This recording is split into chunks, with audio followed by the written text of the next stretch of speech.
Yeah, no, of course.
Hello, everybody.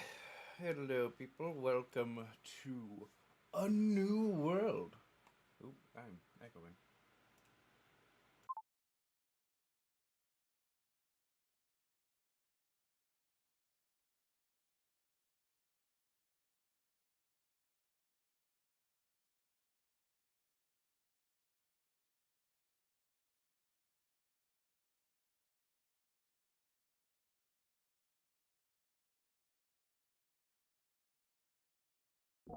There we go. My cat, apparently stepped on my keyboard. Yeah, so thank you everyone for joining today. We're actually gonna go into a little TTRPG game with one of my friends, so I won't be paying too much attention to chat stuff, but yeah, we're gonna just get right into it, I believe. And then join on the Discord.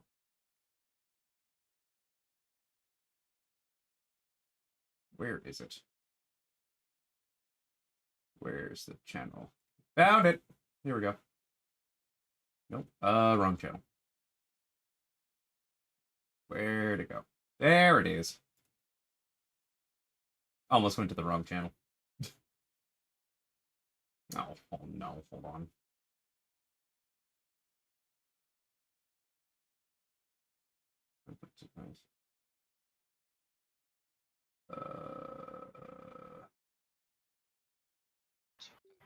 There we go. Now I can hear. How far away does something need to be if I want to cast a magic on it? Far away is what? Like if I attack with my magic, I don't remember how far away it is that I can attack things with. It doesn't say. So, I mean, I'm going to assume it's essentially the same distances as anything else, like where you can attack up to far. Okay.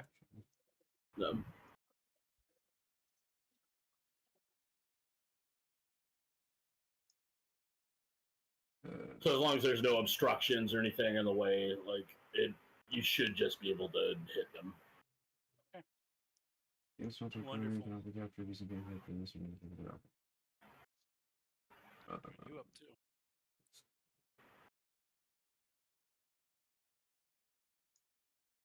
How's this? I hear you. That's much better.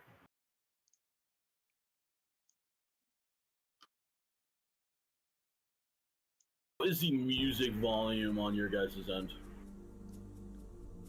I can still hear everyone. It's pretty good. Okay.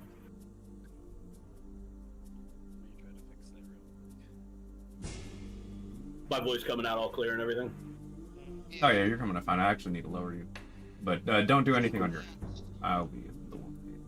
Make it show the window though. That's the Or should I just lower? I might actually lower the game's volume a little bit.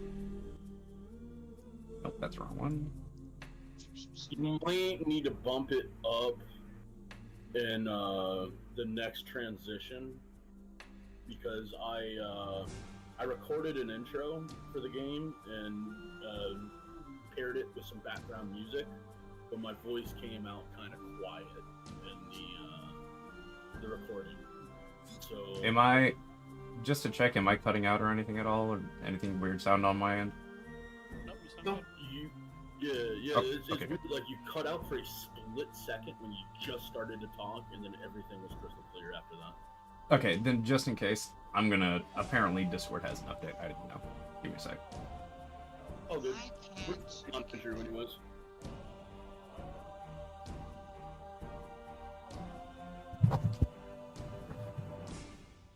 So this is my buddy's game. Title and welcome to Zenvara. I'm Jugo. I'm him. Oh, this is kind of fun. Okay, now. Alright, should be good now. Want your bee to be present? Just let me know, and I'll spawn it in on the NPC. You can just ask, like, "Hey, where's Buzzbee?" And I'll just pop him in. Okay. Someone else was that Andrew that just joined us? Nope. And then this got peeled. Damn, I'm fucking excited, y'all.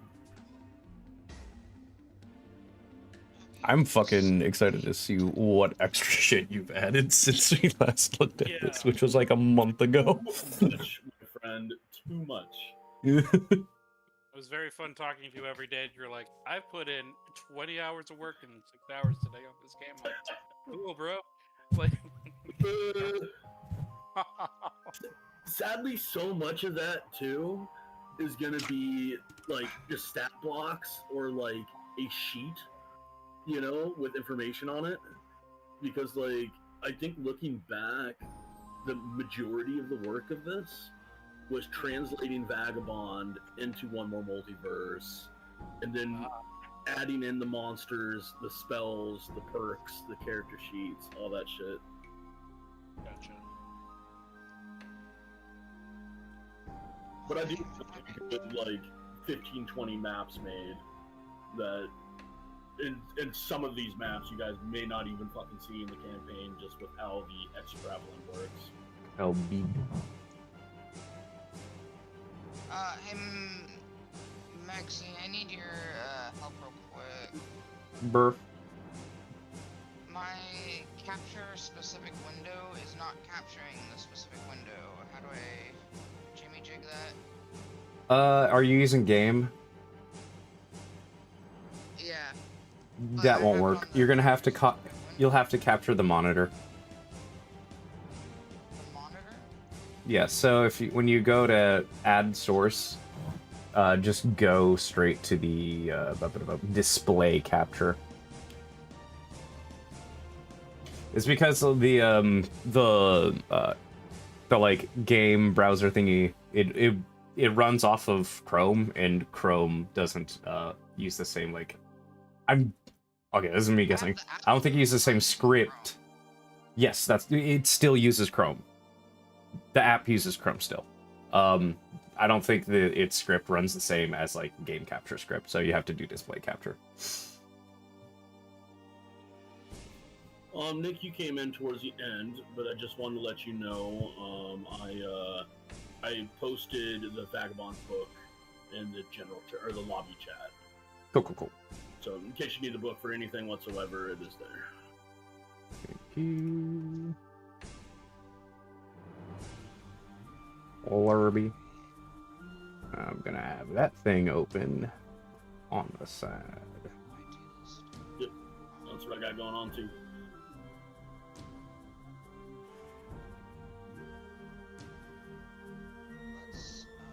You know what? That might not be a bad idea. So how's everybody doing today? I'm doing another load of laundry, but I'm on the long part of it, so I can go grab it whenever a break happens. Speaking of breaks, I will let everybody know once Andrew gets in as well. But I'm thinking that for our sessions, we will shoot for a bare minimum of 3 hours. 4 hours is the ideal. And, you know, if there's more going on and everybody can still game, I'm down to game longer than that. Cool. But, yeah, so there's that. And then the other aspect is that we'll take one 15-minute break sometime in the middle of it. So after an hour and a half, 2 hours, you know, we'll take a 15-minute break, make some snacks, grab smoke, you know, take shit, whatever.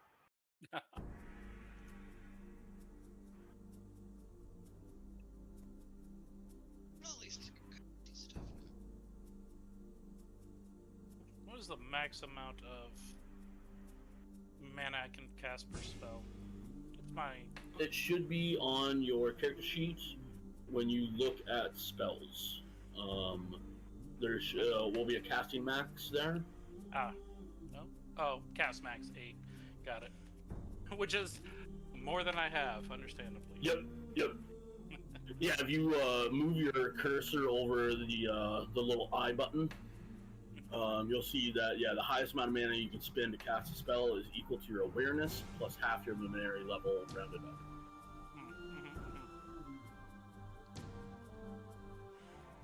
And also included in under your mana and max value When... Oh no, I didn't. I thought I was gonna do that. I'm gonna go look at my character sheet. This has been a beat. This is what we looking like.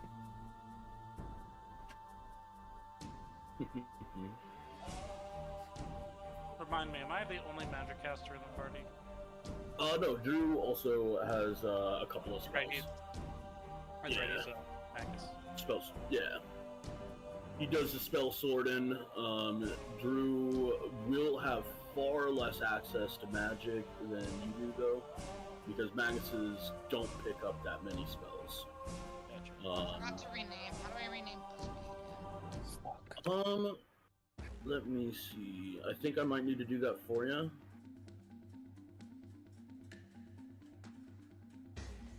You want them named Busby? Yeah. There you go. You got a little guy, got a bird, got a big guy. Another. So we got a little bit of every race. Yeah. Yeah, the only major race that you guys don't have in the party right now is a polywog. I'm sure we'll find a frogman somewhere. Oh yeah, they're my favorite. They're my favorite. So you'll definitely be talking with a bunch of frogs.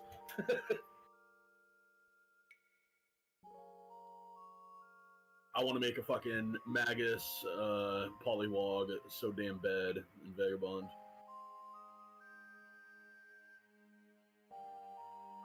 Set him up just like Frog from what is it? Chrono Trigger. There's a snake in the corner. Oh yeah, I got it. I am the snake in the corner. I cannot reach him, but he is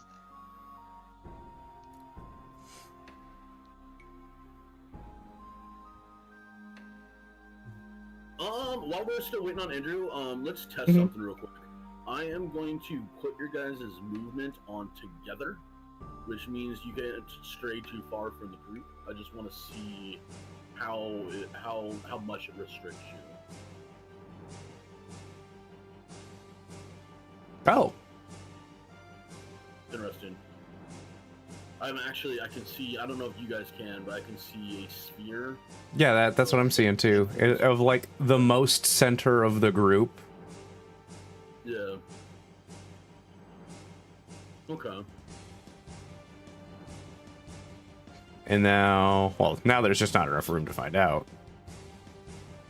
I may use it from time to time. I probably will. I think that mainly the only time frames I really would use it. If it's like a real big. Well, yeah, like a real big map, like your guys' Yeah. setting. Okay. Oh, where was that? Turn off now. Where was that? Where is that? My.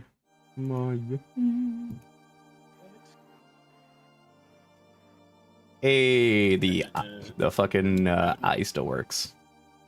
Hell yeah. That's sick. Yeah, I'm quite curious what you guys are gonna end up doing today.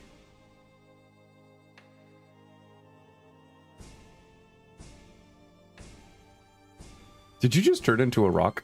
I have no idea what you're talking about. Pay no attention to the gremlin behind the rock. It's gravestone. Pay no heed to that. Yeah, I said pay no heed. Character sheet. Yeah, you could do that as an action. Transform to any object that is your size. Do I have a limited amount of transformations per day or something? Nope. You do not. Guns Like, going can't off. do it whenever? Yeah, so that's something I wanted to, before, I'll get back to you on your transformations. So, real quick, if you guys can go and hit the verse, home, and settings button up in the very top left-hand corner, and scroll down to, I think it's user settings, and then hit clear cache. We're stockpiling a bunch of like residual sound effects in this server, And as you've noticed, Clyde, when you were trying to cycle through Oh, good. your We're good. abilities there, it had a bunch of shit that was like lined up in front of it. Like So, bit rate, that's- you cleared that. gunshots. Yeah, I just cleared it. So we might need to start making a habit, like possibly like before you guys leave, hitting clear cache, Mhm. just so we don't Mhm. stockpile a bunch of sound effects. Okay, okay. It's just a unique little bug in one more multiverse.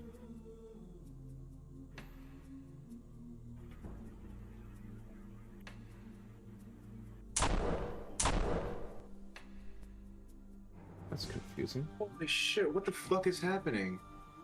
Guns. So, Guns, don't you know? We got a slinger of guns over here. There we go. The fuck? what's up, man? What's up?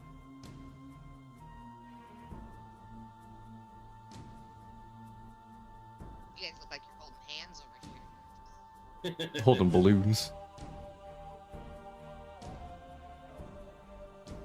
Holy shit, that makes the room really bright. Yeah, that does.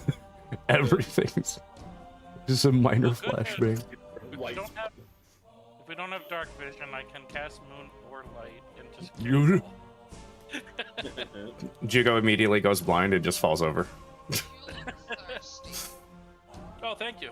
A beer. I'll let you test that. Yeah, we might want to. I'll see. That's a little bit better. Just remind me not to do both at the same time. It's pretty. Yeah, you technically can't do both at the same time, anyways. So That's good. I think I will be preferring the moon. Oop, I dropped it. Come back here. Come back here. Oop, I can't so actually. H pick it up. H. Mhm. Hold on, I gotta. It's a bee. Nope. Actually, not letting me pick it up. There we go. There. Put that up. I will probably be using the moon spell for light rather. Yeah. Because it's a nicer vibe. And you know, moon luminary. I agree. Moon and Mary. Moon and Mary. Okay. Yeah, this is real cool that you could just go and grab Busby and just fucking start controlling him. Yeah, I can't grab my other character though because Mexie's standing in front of me. So I can't click on it. Oh, hold on, we'll help out. That's funny. Alright, let the DM Hand of God come in here. Or a Hime? Separate children.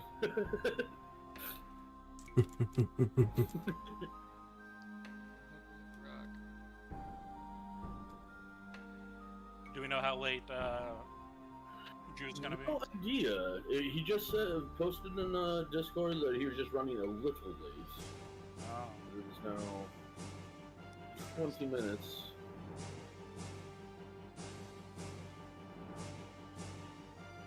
I'd hit him up again, but I'm assuming he is probably rushing. Mhm. No, you don't need to. It's okay. That gives. He's hurrying to get here as quick as he can. If we keep bugging him, we'll probably just slow him down. Mm, That didn't work. Just for note keeping, because I'm going to be in charge of keeping everybody alive. Can I grab health pools of everybody real quick? Oh, you should be able to actually click on a party member. Oh, nice. There's- I'm at 5. 5. That's not a lot. I'd say with having 4 life, 3 life, 6 life. Slide up a bit. Is that right? That's Hold fine on. on my end. 5 life. Alright. Max hit points is might times level. Yeah, no, that's it. It's just 5. Yeah, yes. So you should have. Okay. I can hear you a little bit better, Clyde, but you're still really quiet on my end. Like, the music's not drowning anyone else out, but it's kind of drowning you out. It's probably because my headset was a little bit away from my face. Oh, There we we go, I can hear you a bit better. Much now. better. Yeah. Yeah, this mic is very sensitive. If it's more than like a centimeter away from my face. It's like, I can't hear you anymore. Just come So back. you gotta I'm like, chew "Oh." on it. Yeah, basically. Alright. So, Hey, welcome, Drew. hey, Drew. Long time no see, buddy. Tired. Heard. Me too. I don't know if you were there, my friend, but I couldn't hear you at all. Cannot hear them as well. Who? Mr. Andrew. I've been here the whole time. Oh, thank you, Samurai. Welcome, welcome. How you doing? Tired. Yeah. Yeah, I like just woke Like up, 4 so minutes before the game too, so I was gonna wake up hours earlier and just try and wake up and double check everything I had prepared, and I'm like, I've double checked it like 5,000 times. Yeah. It should be fine. Don't overthink it. But never stop thinking about it. Yeah, no, absolutely not. Mm-hmm. True. You have a late night then, Andrew, or well, I guess you always have a late night with work, right? yeah, I mean, okay, it was pretty normal. It's Yep. just this is usually about the time I wake up, so I'm still waking up. Feel you. I'll be fine. Wake me So- up before you go. I think we're Unless we waiting have on. some other shit to chat about. I think we're waiting on starting Joe. Where's yeah, Joe? yeah. Joe's gone. It's like we traded. Oh, you know what? I wonder if Drew is Joe. There can only be one online at a All time. these people have literally seen us in the same place. I don't know. Y'all- That's funny. So, Andrew, I posted the book in the general chat in case you need it. Yeah, I do, because I don't remember how to play this game. Oh, neither do I. All I know is to roll Yeah. dice. Yep. It is pretty simple. I mean, yeah, I'm sure it'll come back to me. Yeah. Ward, slap things with sword. I think you're good to Sword and sword? go. Ward and sword. Bard insert.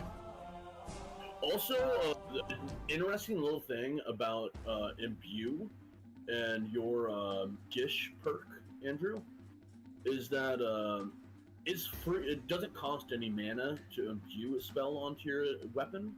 It only costs mana when you activate the spell. So it would be wise to imbue your weapon before every single attack, and then decide whether you want to spend the mana on it or not. Because, like, let's say you crit, and you have a keen longsword, which means you crit on 19s and 20s instead of just 20s. We crit on those. When you crit, you deal double the damage die. And that's one of the things that make Gish or imbuing spells on a weapon so strong, is that you could choose when you want to spend the mana. When you choose to spend that mana, typically you're hitting something. So you... Yeah, but I also only have double- like 2 MP mana or whatever. True. And I think for the most part, I'm Stops gonna anything. use it to cast on other people, like more than one person. Gotcha. Because I believe Ward doesn't cost anything because you're not casting it on a non-hostile. So yeah, Ward shouldn't have any MP costs whatsoever. Yeah, but I could also like hit more than one Oh my target. fucking god. True. You alright there, Joe? My headphones just broke. I can't hear you guys. Oh damn. Hold up. That is rough. And I tested it on my Steam Deck and it's the headphones. Yeah.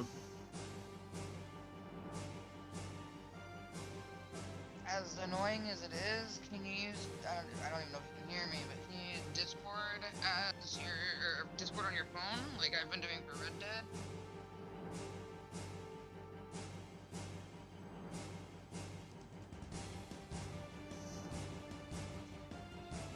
Yeah, I probably should change my name to my character's name. I'm typing in the thing right now, so.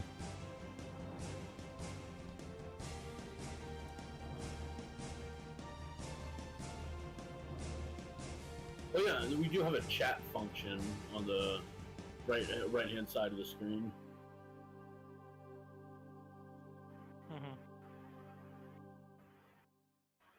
Hopefully he sees it. I don't know if he's gonna be trying to like scrounge around, look for something. Yeah, I guess this would be a good thing to show you all as we are waiting to get going here. Damn. Yeah, the chat function on the right hand side of the screen. You can chat as a character, like in game or out of game. Just go to new pair, gets your Monday fuck.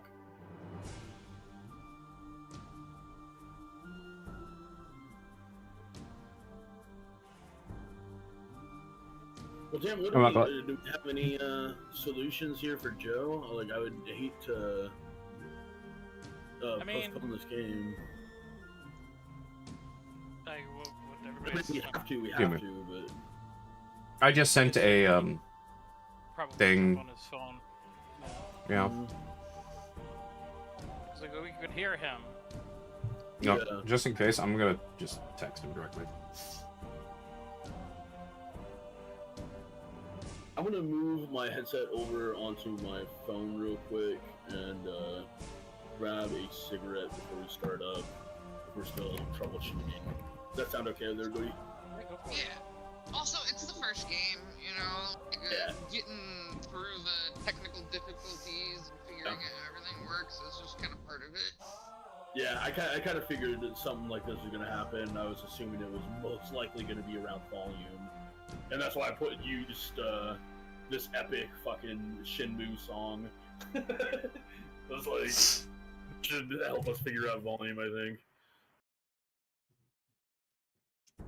Okay, I'm taking this time to go through some of the like emotes and reactions and animations I haven't really saved the second time around yet. The closest thing I can get to bug-looking things, or cicada-looking things, though, is just the fairies. So I'm gonna have some twinkly-looking bug stuff. I'm gonna move this actually over. Emotes and The fairy whatnot. circle on the ground actually does kind of look like a cicada, or like a moth. I am the cicada. Well, that Yeah. actually is Trying to find- very Like green, like leaves and plants, but I haven't found. I found the cottagecore stuff, but it's a bit too much flowers for me. I want more like leaves. Joe said he's gonna hop on the phone. cool. Alright, then fuck it, I won't grab a cigarette.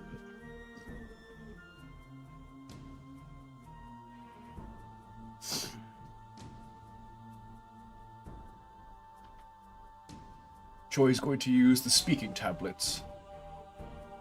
The speaking tablet. Yes. A grand arcane artifact of limitless communication. You know what, actually, I will grab a smoke and I will tell you guys about some stuff. Cigarette. We'll just be here in your pocket. Yeah. That's fine. I'm trying to determine who I'm going to be having to stick next to for most of the first combats. Yeah, it will be interesting. How all that will go. Because yeah, you guys got to level up the Thor before you guys can level yourself up. That's how you do it. So, So the first couple of episodes might be a rough one. I know he died. Did you just? How did you lay down? He died. Just take it. Just take it. It's in the character studio. I believe there's a transformation All right, I've killed you. tab. I'm dying. That's also the tab you can use, like if your character is using sneak, and or a like spell that the makes you shapeshift invisible. tab. Effects I think tab. It's a shapeshift. Effects. I only see Oh, scale it's a flat rotation. bed. I see it now. I run hot. I don't sleep under the covers. I sleep above them. Well, that seems like a you problem. So I am really liking One More Multiverse, and I feel like you guys are going to really get a kick out of it as well. The system definitely has its own unique snags, but I feel like a lot of them are just more positive though, because like when it comes down to a map or a dungeon or something like that, you can't really just like put up a picture and call it good like a lot of other BTTs. Like you have to, you gotta decorate that shit hardcore in One More Multiverse, or else it just looks like shit. But then it looks really fucking good. So.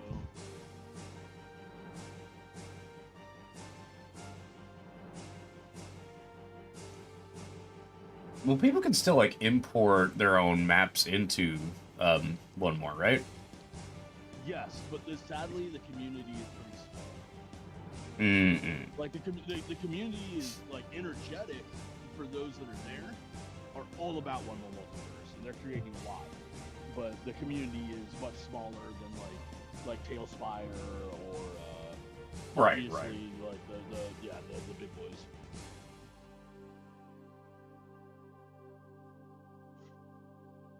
Drew, you typically run on Tailspire? Yeah.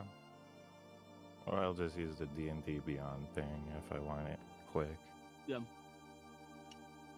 What do you think would be the best to run like a sci-fi game? I mean, Tailspire has a lot of sci-fi stuff. Yeah. Does it? I found nothing. Maybe I'm just going into it wrong. I mean, they have like quite a bit of like building blocks in the system, but also like people upload their own shit too. Okay. Tailspire. Okay. That's why. Gotcha. Do you use the website where it's everybody just uploads their pre-made stuff? I do.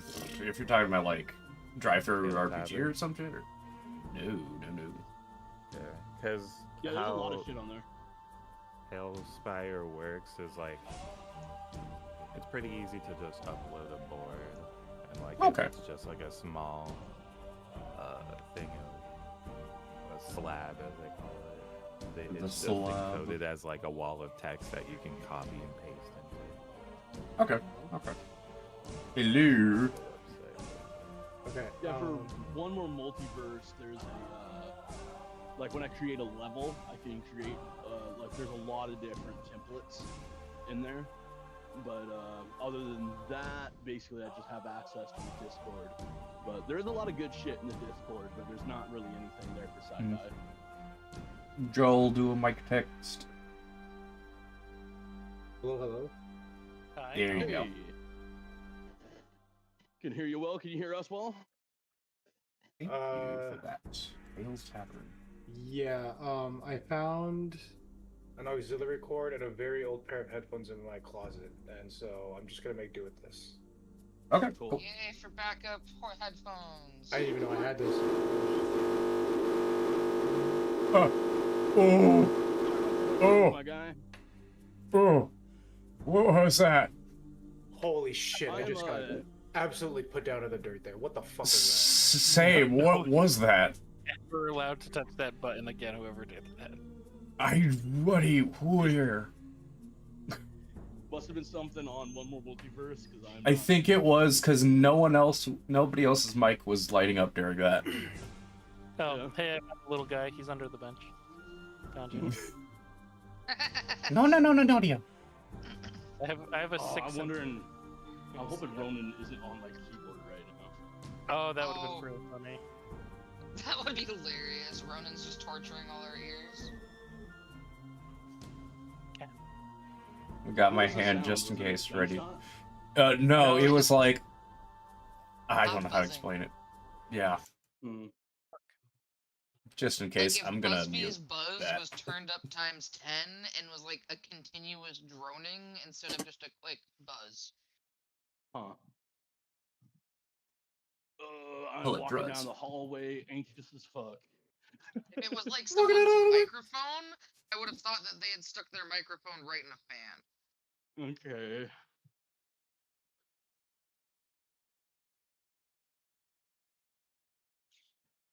Got some green stuff. I got some music note stuff. I got some little reactions. I should have some I- stuff saved. I got some of this. Water, some milk, a Okay, purple now- stuff. Ah, Sunny D. Oh, Drew, did Loaf of bread. I show you the stuff that I made for you? Oh, The animations? Mm. No. Loaf. Type. So you have a few. damn, it's not working. Yep. No. Cool. If you go over to the animations tab, what the fuck? Oh, I think I remember Oh, it's you doing it showing again. me one. If somebody is using an animation on repeat. So that, I I haven't did used that animations once. since. Well, just in case, how about we clear cache again, just to be safe. yeah. like I you haven't hitting clear clicked cache and your anything, bed but- is now floating above your. Why is it doing that? What's going on? All right. Hold on. I'm Let me moving my fix phone my- back over to the computer. Let me fix my everything and then get rid of the bed. Bed's broken. Maybe I was actually the problem and I didn't even know I was the problem.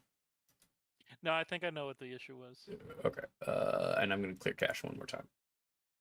I still gotta Bed clear is cache safe, then too. sorry. Down here for me. I keep forgetting what to. There we go. Click on the purple thing for clear cache. All right. I'm back up on the PC. Okay, so what I think that noise was, No, I can And- tell you what it was. fall down on you guys to just be aware of when you're using your effects. When you go to your animations tab, make sure, like, if you're using any of the ones that I designed for you guys that have the animation and the sound effect, most Clear of them it. have a destination point at the end. Make sure that it is never on repeat. Because if any of those are on repeat, it's just going to, just ear fuck everyone. Yeah. So that noise was repeat and dodge together. Gotcha. Speaking of, Andrew, you type in, if you go to the animation tab, top right hand corner, it is the little red icon. Type in exclamation point. I put some options in there for you. First of which, you have Hey, that's your better. option of what animation you'd like to use, if any, for your dodging, which is I don't parry. see it. I type in Sure. exclamation point and nothing's popping up. I just hear gun. I just hear gun. Real quick.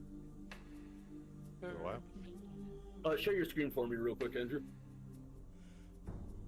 I can walk you through it. I mean, I'm there. I just type in exclamation point and nothing's popping up.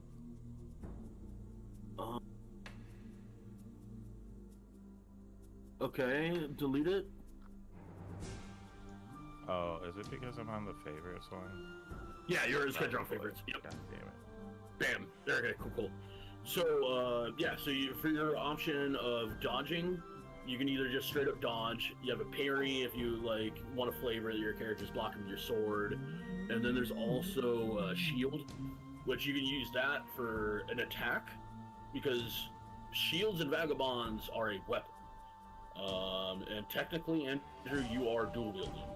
So yeah, shield as well if you want to block on your shield or use that for an attack. There is slash, I believe, in here as well for a sword attack. And you can favorite any of these that you like. I also created an esoteric eye for you that looks sick as fuck.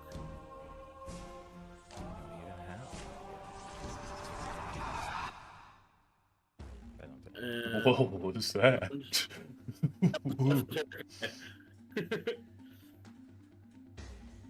and then I have one other as well. I think it's I got this. Zap Slash. There should be Zap and Zap Slash.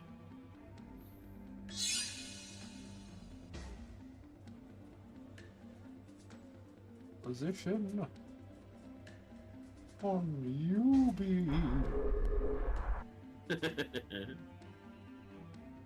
Ah, cool. That's kind of my favorite. That's a little bit my favorite. So you got all those plugged in there, Mr. Andrew? Look them over.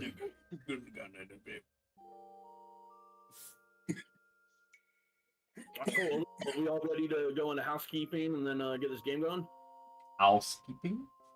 Yeah, let me make my character upright again and get out from under this Invisible. bench.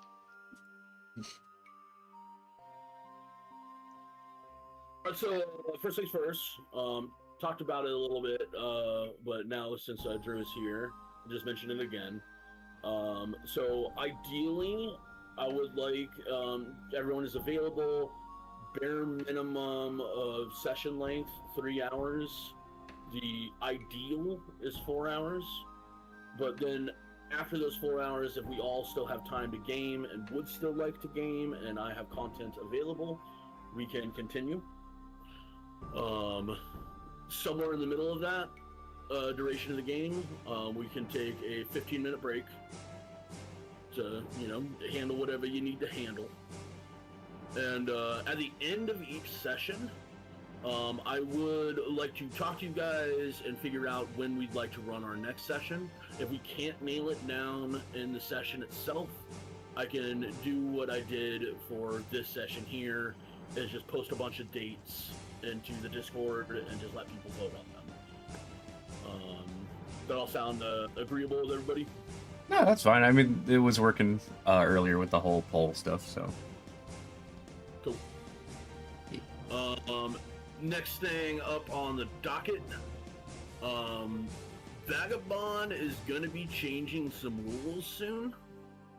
Oh. And it sounds like the rules that they will be changing is going to be better, and it's going to make the game run a lot cooler. However, it will change a lot.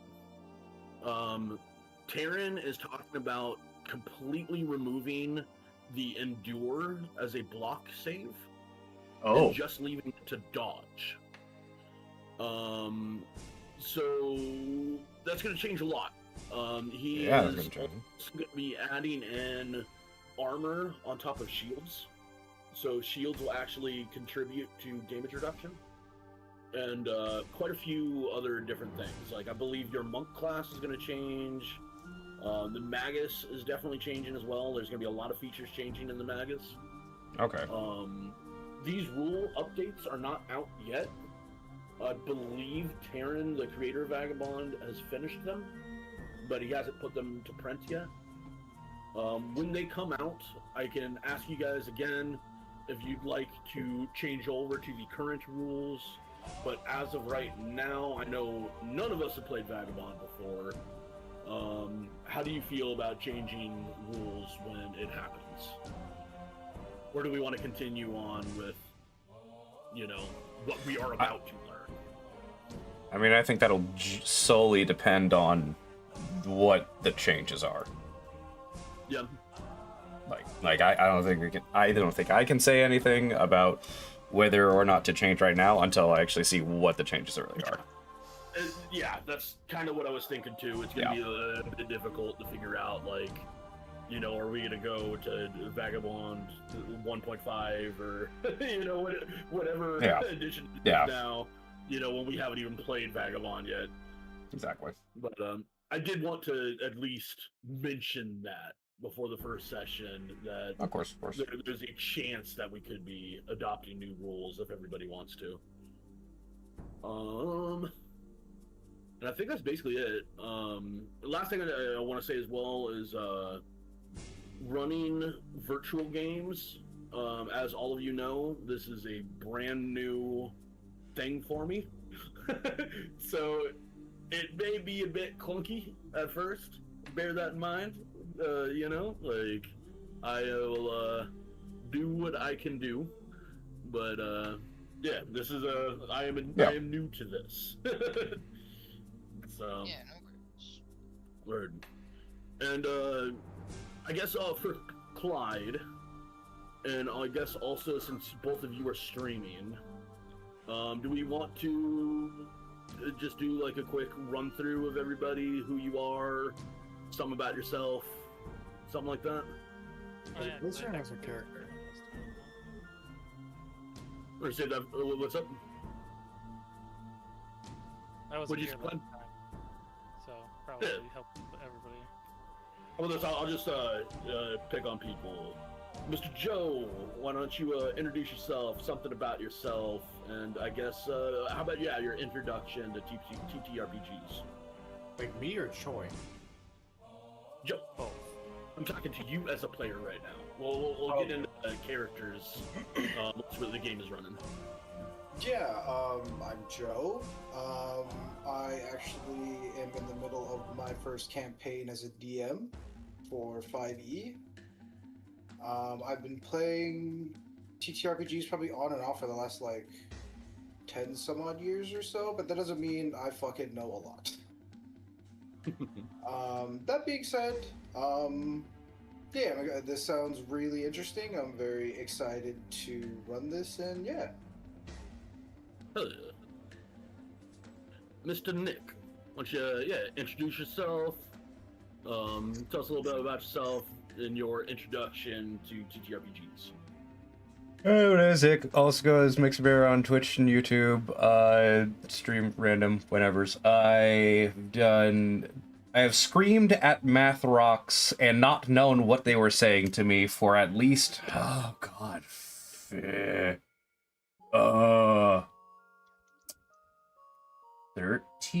years? 12 to 13, something like that. I started in 3.5, did a whole bunch of 5th with little smatterings of Savage Worlds, and more lately, things like Morkborg or Powered by Apocalypse type systems. What else am I supposed to say? I think that's good. Yeah, that's good. And Mr. Clyde, same setup.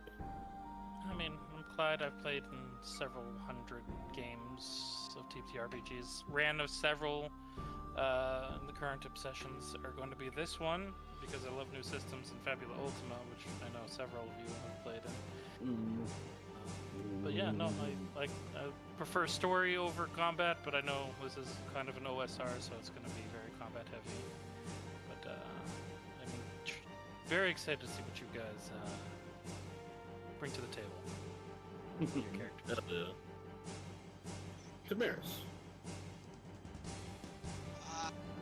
I'm Damaris. I go by Dark Dreamer, 2 Hours in Dark, on both YouTube and Twitch. I'm streaming right now, and I stream video games all the time. And gosh, I've been playing D&D since like middle school, since I was probably like 11 years old, I'm gonna say. So it's been like 20 years. That sounds like a lot now that I put it in perspective. Fucking 20 years of D&D.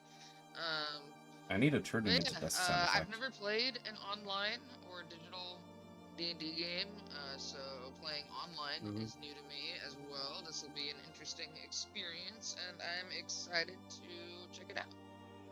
Hell yeah. And finally, Andrew. Hi, my name's Andrew, and I'm an alcoholic. Hi, Andrew. Yeah. I've been mostly DMing Dungeons and Dragons for about the same time as Joe, a little longer maybe. I have lots of experience DMing online and playing online.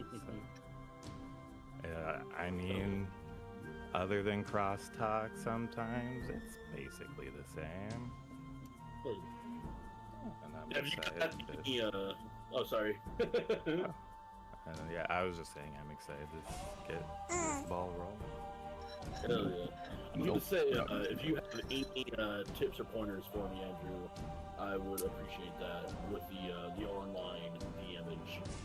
Because I know it is similar, you know, and but I know that there is definitely different sorts of tricks and arsenals that you can use. I usually do it as like the same. The most important thing I feel like is like the delay in Discord and picking up voices and just kind of allowing people to have their Yo, Heinz, how's your grandpa? Yo, Heinz, how's your grandpa? Talking over each other a whole lot. For sure. Speaking of, there is a feature that you guys can utilize when we are RPing. Like, if you want, like, you definitely want to add into a scene or something, and you are concerned about the scene moving on without you adding in. Instead of talking over each other, there should be an option down at the bottom where you can hold up, raise your hand. Utilize that, and I will do my best to call on you. Utilize that system. Where is the raise hand button? I don't think I have it. At the bottom right. Bottom right? Bar. Okay. With the roller and whatever. Yeah, it's down here. Cool. Alright, yeah, I don't have access to raise hand. I just have the dice roller, the wiki, NPC library, and then God does not need to raise his hand. Yeah, you don't. You're in charge. You don't need to raise your hand. You tell us to shut up.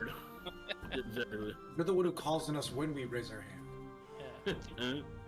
Cool. Dad. And then I guess one other feature too before we get going.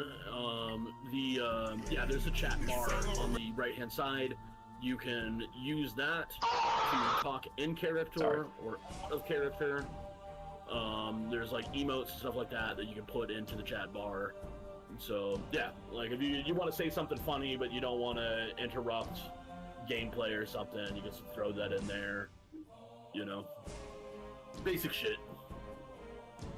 And we are ready to go. What about you guys? Well, you know what they say. What do they say? Yeah. Alright, cool. Oh no. Alright, let's get it going then.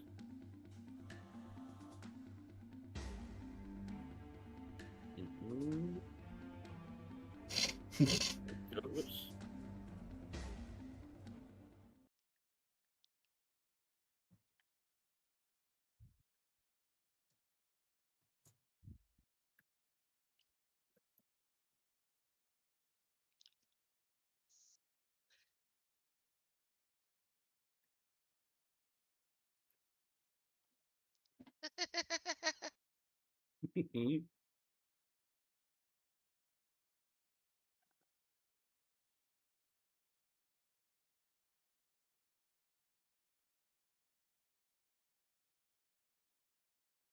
Nice.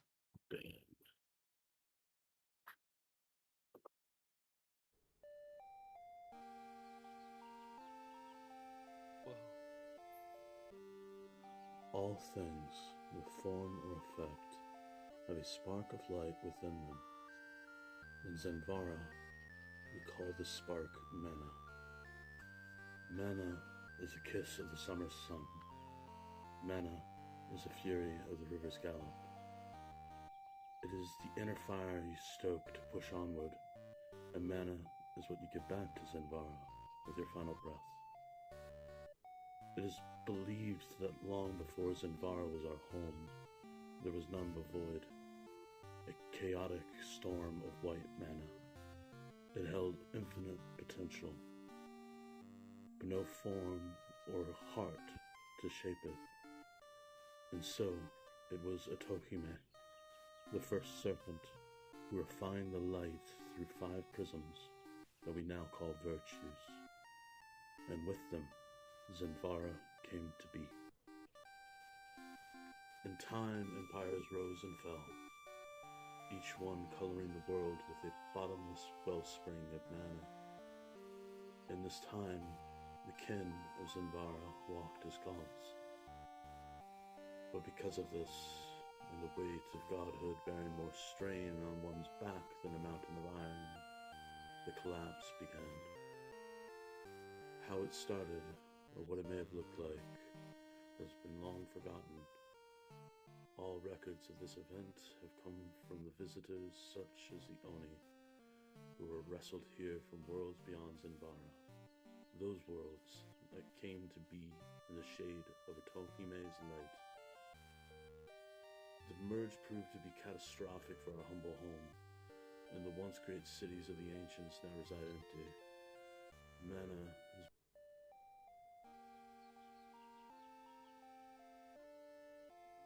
all things, with form or effect, have a spark of light within them.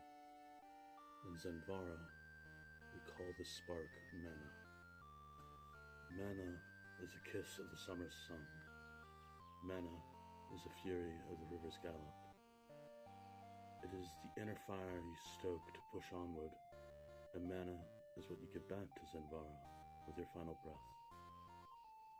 It is believed that long before Zenvara was our home, there was none but void, a chaotic storm of white mana.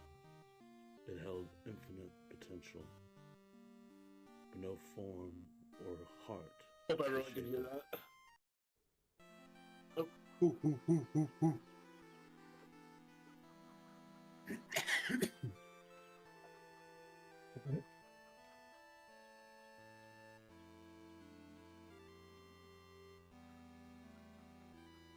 Y'all hear that all right?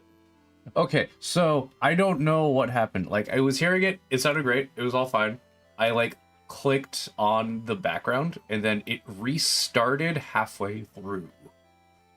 Oh, I see. I don't know why it restarted. Yeah. But Post it in the voice chat or in the general later. Essentially, it was the explanation of the world, like, yeah, like I definitely got that. It was just weird that, like, I mean, I was just like looking at the screen, I like clicked on the bag, and then suddenly just restarted everything, or restarted the entire, I guess, audio clip. Okay. But that sounded great. Thank you. I was toying with a thing, trying to match up the description with the music. I'm gonna read this one though, just so you guys can fucking hear it. Okay.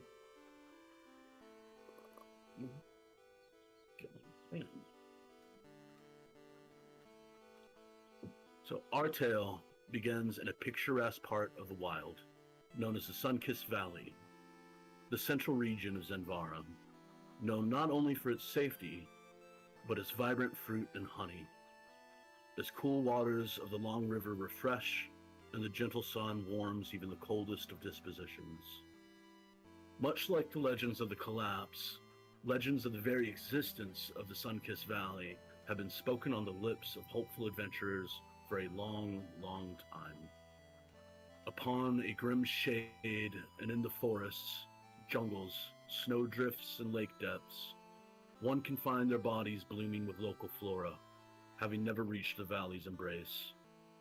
However, not all have failed on this quest. A humble thorp with big dreams has survived out in these golden fields for the past 70 years. 70 years ago, settlers from high country loaded their wagons and traveled south on treacherous trails, with naught but a sack of radish seeds, fire in their bellies, and a desire to thrive. These humble pilgrims fought monsters, illness, bad weather, and even lost loved ones along the way.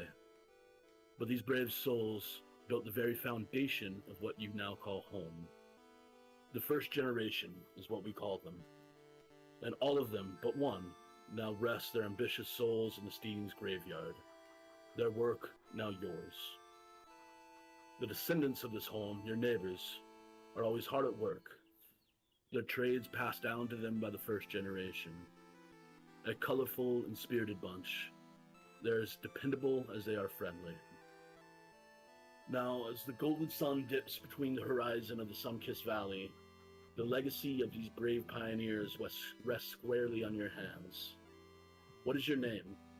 And what do you look like as you stand ready to write the next chapter of this steading's history? And I would like to start with Damaris. Why don't you describe yourself there? Well, a Kodama. I have no gender. I have no genitalia. I have no way of reproducing. I have been born from this earth, and I am one of the forest spirits that probably are rarely seen, because we hide people. And even when you go in the forest, you see traces, and they might mess with you and play tricks on you, and some might even guide you through said forest, because we are just weird and unknown like that in our ways. But yeah, other than that, my appearance is mostly covered. I don't have a lot of it showing. I am a bard, and I have some unique characteristics and instruments, which you guys will see as we play. My name is Nononida, and I have a companion bee named Buzzbee. And yeah, I think that's about it for now. Alright, moving on up to our resident Oni. Why don't you tell us about your character there, Nick? I am Jugo, an Oni not of this world. Was thrown into here by the schism. I am a son of one of the last few a clan of marshals. My father, who originally came here underneath his father post the schism. I am a 8-foot-tall, horned individual, blue in skin tone, red in tattoos, red in eyes. And I am but one of many clans that reside around this world. That'll be me for now. And so you know, and the rest of you as well, Jugo's father is one of the few militia that guards the outer edge of your steading. He typically sits out there in quiet contemplation, polishing his firearm, and keeps a keen eye, watch, and the rest of you safe. All right, moving on to Andrew. Would you like to describe your character, and who are you playing? Hopefully I can maintain this. Hello, my name is Ezrin Asterville. I am of the Order of the Archivists. I am not originally from here, but I had traveled here with my mentor long ago, and once he had decided I am able to do my job on my own, I thus have begun my work for the Order, uncovering the lore, the past knowledge of the people who have long since left this place, and to help preserve the knowledge and aid the future of this planet. You see, standing tall, not as tall as the Oni over there, but about 6'6" or so, broad chest, wide shoulders, generally wearing like blue with like yellow or gold trim clothes and armor, and a kind of magical looking circlet tiara-ish, like whatever, around the head. Well-kept hair, nice trimmed long beard, someone who does like clearly take care of themselves. Yeah. Usually seen reading a book. Was he typically reading? I haven't decided yet. All right, we'll discover it along the way then. All right, moving on. Joe, would you like to describe your character? Yeah, still trying to find my character's voice, but for now,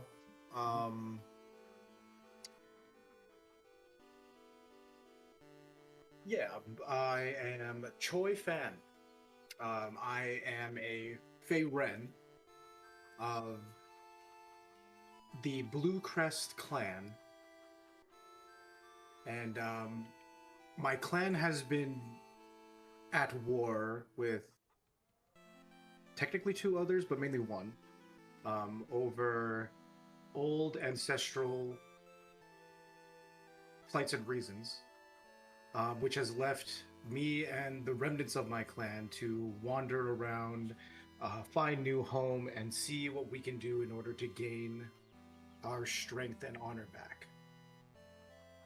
Choi himself, a little more relaxed than he should be in the midst of a clan dispute, but is more, I guess, more interested rather in exploring the world, finding what's out there, but not to leave his purposes with his clan behind. Always relaxing with either a drink or a smoke in hand, but always ready and always willing to lend a hand to either those in need or those of his clan. He smokes drinks and has a gun. He's so cool. He lights the cigarette with the gun. At night. All right. Moving on over. Clyde, would you like to describe your character? Yeah, I'm playing Reika, the musical luminary. She hails from the north, from the mountains, from a sect of old worshippers of the moon goddess Orihime. And I think she came down here trying to follow in her mother's footsteps about being an adventurer and seeing the world and letting her music and magic help those along the way. She's only 5'2". Okay, she's not as short as our little guy over there, but she's got her own big presence of her own. Love it. So you guys are all residents in what is known as the town's old guild hall. This was the building, and you guys are now on free movement. This was the building that the first generation used to conduct their meetings, basically to discuss politics and figure out the direction that the town should move forward. Since the passing of most of the first generation and the passing down of the trades to the descendants, times have been a bit more rough in the valley. There's been more visitors that have been roaming the hills, the sparse forests, and there hasn't been any people really moving into the valley either. So currently you guys have been in a place of stillness for a while, and we're going to see if we can change that. This is your guys' bedroom. I decorated it, obviously, before you here, but if there's anything you'd like to describe in your own little personal corners or whatever, to give your character some personality, you can do so now, or we can come back to this place later on and decorate it in your guys' image. I'm gonna have to start collecting some bugs here. Yeah. Hell yeah. I like that. Have them like hanging out and crawling on and flying around my little tree. Oh, whose bed is whose? I got the That's up to you guys. Yeah, it seemed. Yeah, that Pretty smart figured to that. saddle beds, Yeah, yeah. want the tree. I call the corner. Yeah, I got this one. I'll take this one. Jugo would go into his bedside and pull out some a small pouch of tobacco, add it to his person, and then be ready for the day. I pull out some big league too. You have two smokers. Flick On the to- party. Interesting. No, not like two. Oh yeah. Collect a few crickets from I realized, around the yeah. dirt and then put them in my little cage and get ready for heading out. Hell yeah. Something else that's a bit of a utility about the top story of the guild hall is you guys can see these chests here. Any item that you don't want on your character, you can store in here, and I will write down into the chests. Each of them have a slot capacity of 20. Oh, nice. So, yeah. So you don't, you're picking up stuff, or like you have something that you want to sell, and you might not have the right merchant in town to sell to them yet. You can stash it here. You have various sets of armor, whatever. You guys can pop them in the box. Okay. So is there How do we any access them? guys' inventory? You just let me know. Okay, Is there anything in your guys' inventory you'd like me to throw into the chests? I need to keep my salt on me at all times, so I'm good. You have salt on you? Yeah, I got salt. You- I got a pound of salt. Good with the Going things to I assault have. somebody? Okay. I'm going to salt convention. Oh, are you already littering cigarette butts?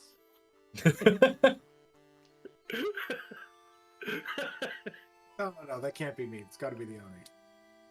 I can literally see a cigarette in your mouth. I just lit this one. I just got a pipe. That's all I have.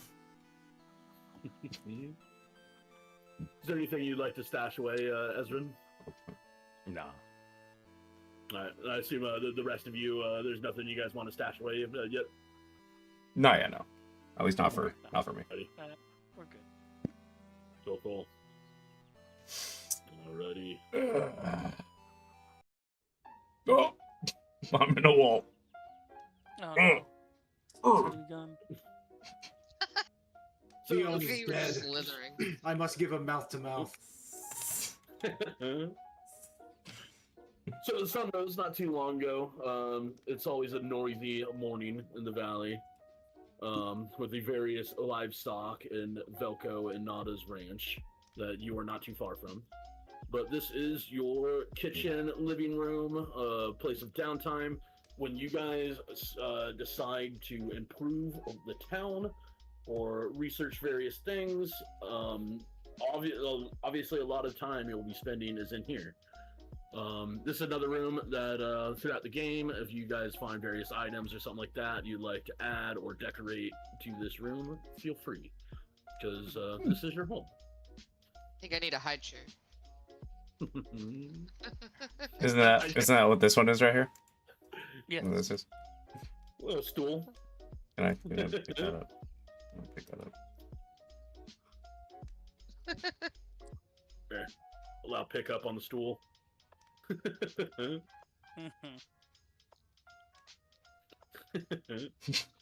Pop a pillow down there for you, maybe.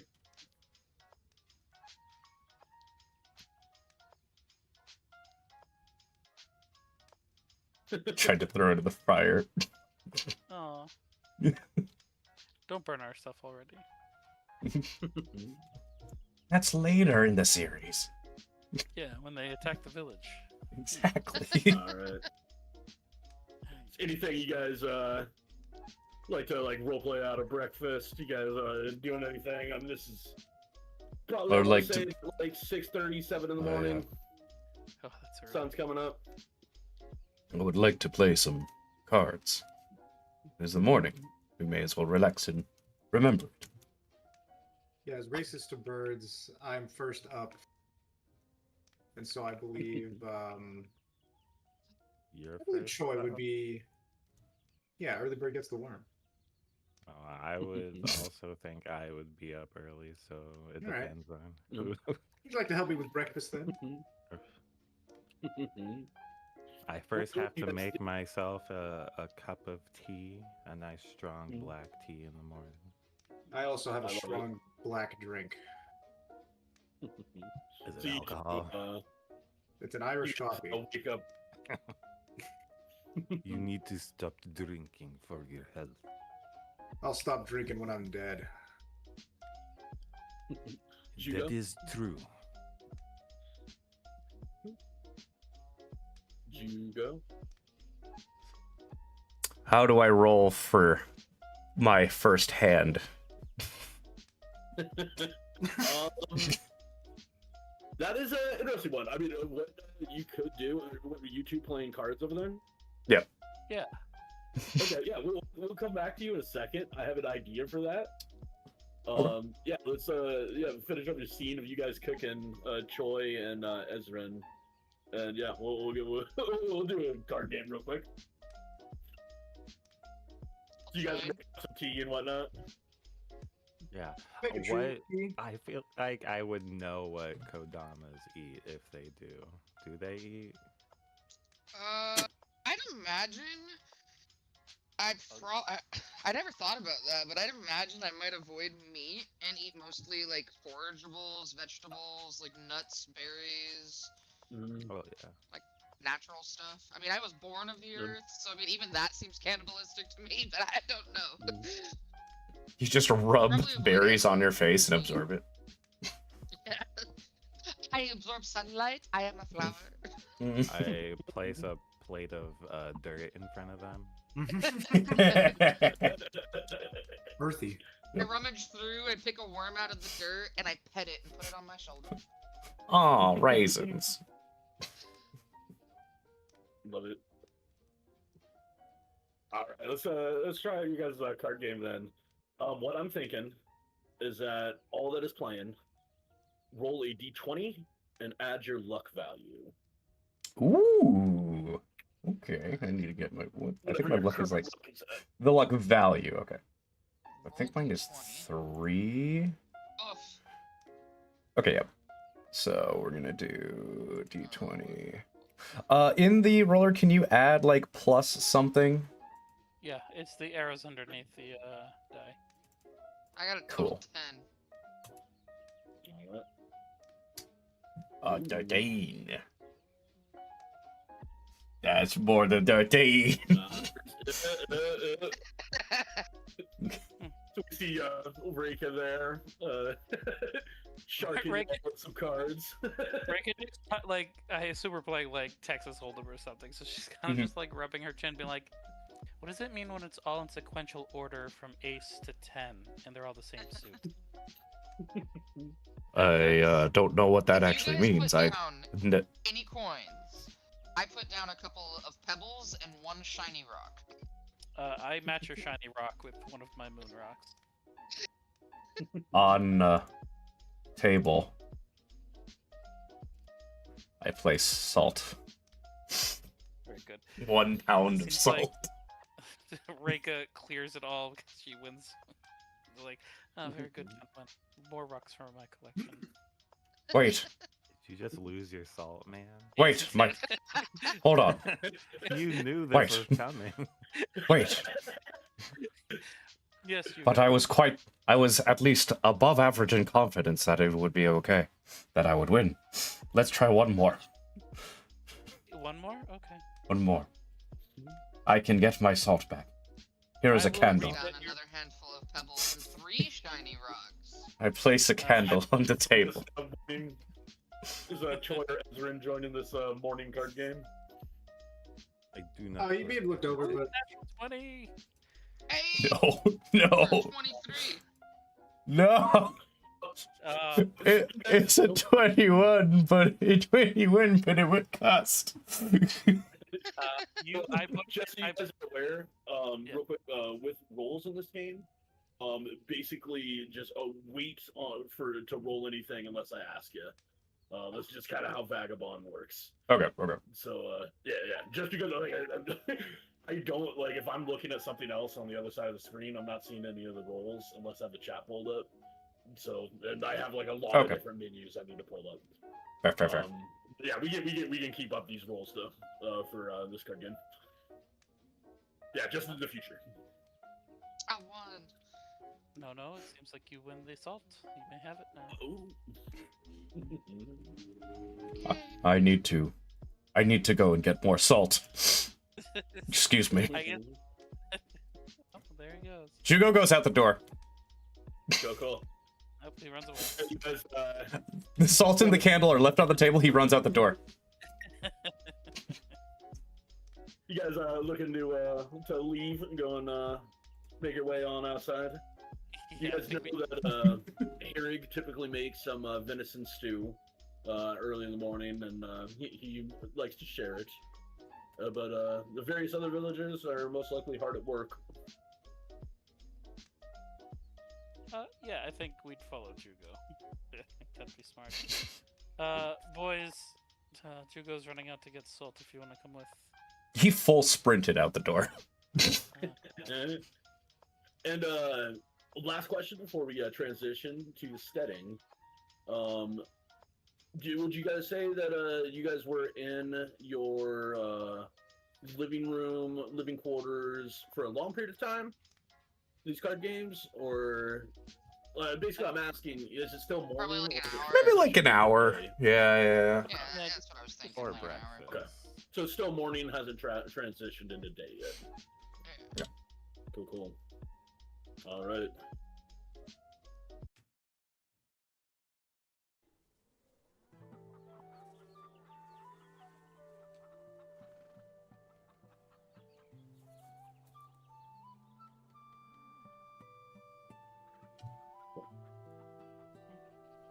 Taking a moment to load for some reason.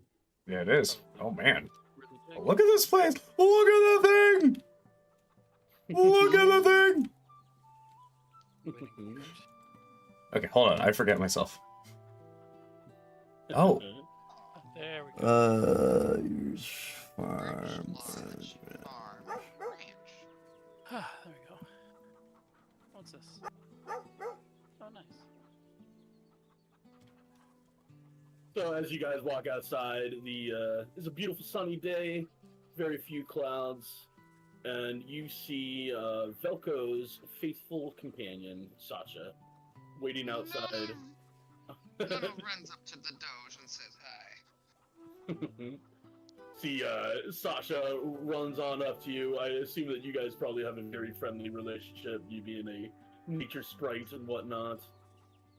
And yeah, Sasha barks and pants and wags his tail and drops his bone down in front of you to throw.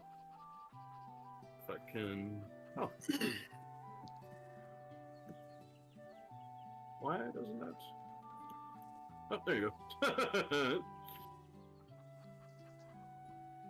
But as you guys can see, yeah, the town is pretty big. I set up these signposts here to figure out, like kind of your lay of the land. If you're all on the quest for salt right now, most likely the only person that might have it is Herrig. Herrig, okay. Yeah, just for keeping his meats, fresh and whatnot.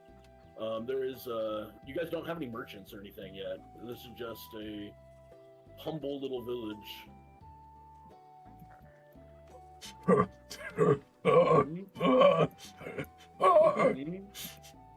Hold down there, bud. As you guys walk by, this old tree right here has been around since the first generation. It's slowly been wilting, and no one really understands why. But it once was like the landmark of this stork. Very important spot for the village. But yeah, now it's just kind of withers. I'm sad. Have to fix that.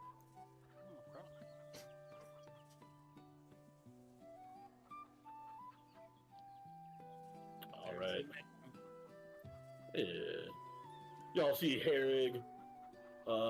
He's crouched down by the fire. You see his longbow upon his back.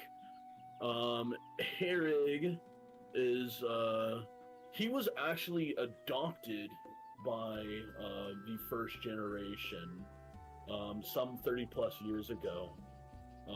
He was just some child that was surviving out in the forest by himself, and he was brought in by Orin the Tracker and raised up to be a hunter. And he's a dependable one. He is mainly the one that puts meat on the table in the village, and he's quiet, stoic, but seems to always be in good spirits. He sees you all approach his campfire and opens up his stew pot and waves you over. Good morning, friends.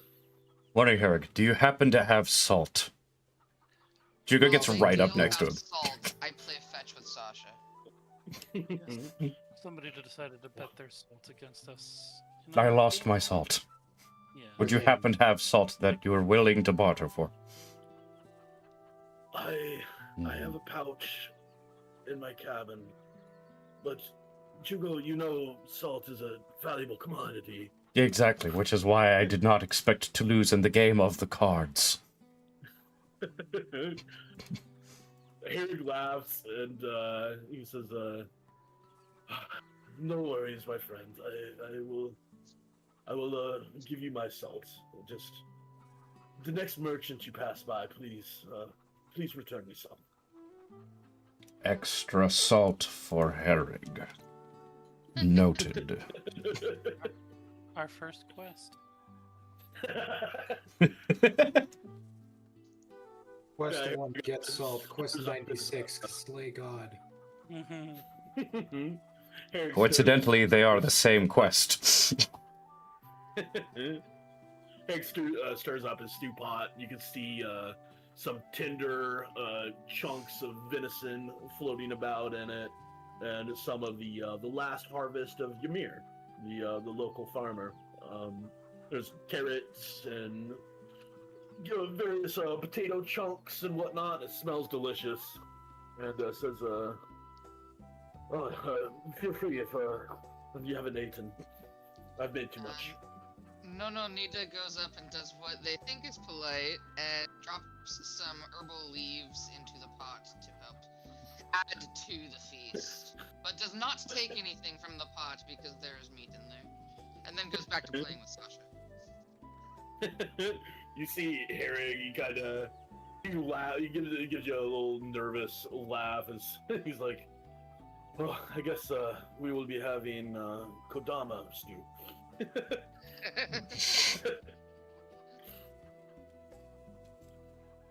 My friends, I know that it is early, but I was wondering if you might do me a favor.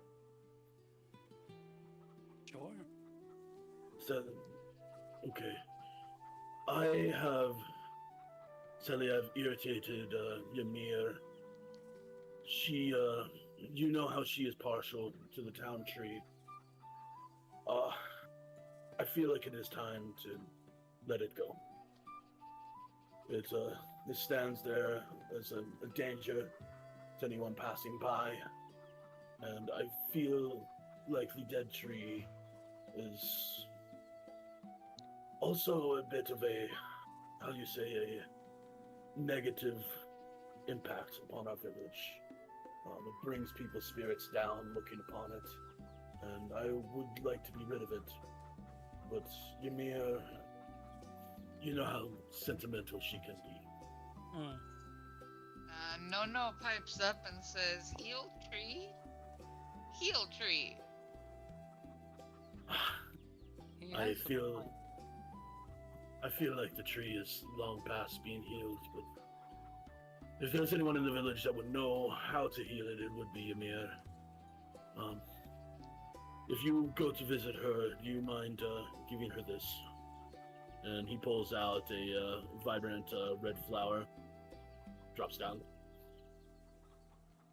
Please don't tell her it's from me, though. She's already irritated enough. I will absolutely tell her it's from you. Don't you worry. He scratches his back and gives you kind of a half smile and says, I assumed you would. But thank you.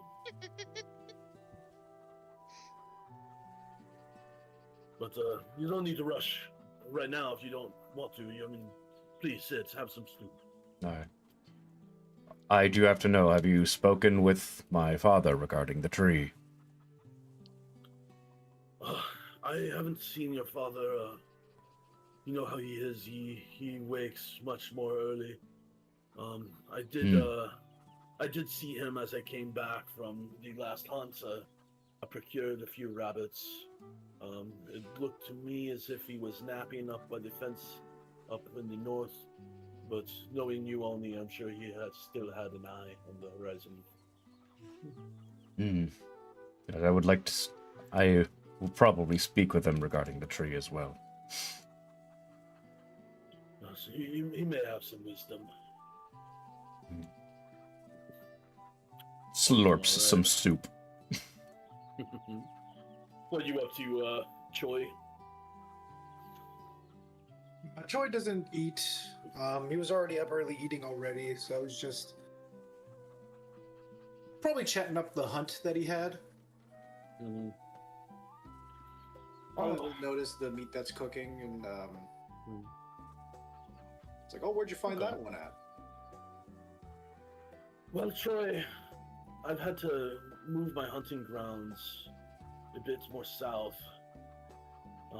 Typically, I catch my deer in the northeastern forest, but I've been noticing that travelers have been coming and going much more frequently.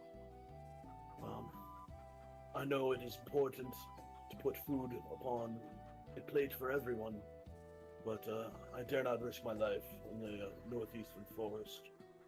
So if you are to go travel, please avoid those woods.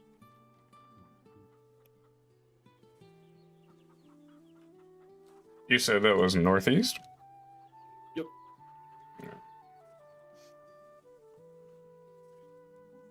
These rabbits I caught scurrying about on the left fields. They're abundant, but I have much competition with the hawks. And yeah, he goes back down to add some more in with the stew and whatnot. You guys just kind of hanging out, just enjoying a quiet morning with Herrig, or you want to make your way out to speak with Braga or Ymir? Yeah. Anybody else in the village? I would like, Jugo would like to visit his father. Maybe before talking to Ymir. Yeah. Okay. That's it. Yeah, Braga is up near the exit of the village, up to the north. You see, yeah, Sasha wag his tail and comes lead you guys up there. As we're going, I'm gonna kind of stick near Nono and be like, "You think we could possibly take a look at the tree later? Maybe healing it beyond normal means might be worthwhile endeavor, magically speaking." Yes, examining the tree is definitely something I would like to do.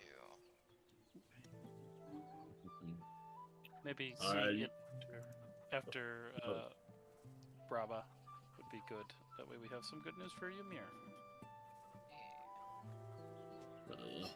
You guys approach, you see a big, rotund Mr. Oni. He is hiding his horns under a cowboy hat, and he has a pretty large firearm strapped to his back, and he's sitting on a stump, smoking a cigarette, and just kind of his eyes on the horizon. His back is turned to you, but he hears you approach and says, "Good morning, Jugo." Papa! He comes in running for a hug. He meets your hug with an arm around your shoulder and gives you a squeeze. What wakes you so early? Just a good morning, but we were speaking with Herrig, and there's apparently talk about the tree. Have they spoken with you about it? Yes. I have heard that there is some grumbling amongst the rest of the descendants in the dorp. Of course, Ymir would like the tree to stand, and I assume that Herrig probably just wants easier access to firewood, so he doesn't have to walk his lazy butt further into the woods. Either way, that tree, it is ancient. It would be sad to see it go. Weren't that there since grandfather's arrival? Yes, I remember seeing it bloom many summers ago. Vibrant, burgundy, almost pink leaves. So it was beautiful. No, Nita rushes up to him, staring at his luxurious beard with very wide eyes, which you can't really see due to the mask, but maybe you see slightly wider eyes under the mask holes. And just taps his leg while staring at the beard. Want heel tree. Want heel tree. Yeah, Braga, you see his lips stretch into a smile, and you see some big oni tusks kind of protruding out of either side. And he bends down, says, "Oh, Kodamas are interesting creatures, aren't they?" Yes, they're surprisingly good at cards. Full of little flowers, leaves in his beard. I decorate his beard and make it foresty. He lets you, and his smile extends even wider. He says, no. I quite enjoy your company. You're much different from the rest of the Kodama I've met in the Yokai Woods. The rest of your kind seem to be a bit more violent towards us outsiders. But your temperament is very pleasant.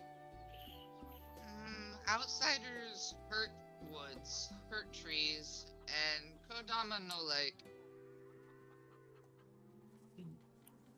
Yes. Well, you forget Oni are also outsiders.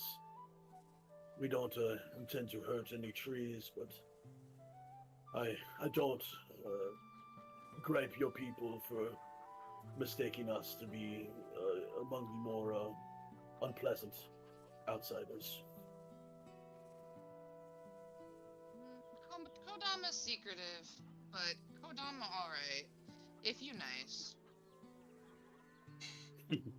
He gives you a pat on the top of the head and stands back up and says, why do you speak about the tree? You have a look in your eye like you want to do something about it. Well, we've tried everything under our powers to fix it naturally. Possibly we look into it from a more magical standpoint. Well, I have a feeling the one person that would know would be Ymir. She is the daughter of Drena the healer, after all, and she learned much from her botanical wisdom. Sadly, any sort of herbal healing that you could do to the tree, though, I'm sure you would not be able to find these herbs here, though. So, such a quest may be out of the question. Gives you a serious look. Where's my Interesting. Did you go look over what would be required You would have to if speak with we could find them? that. Okay. I am no healer.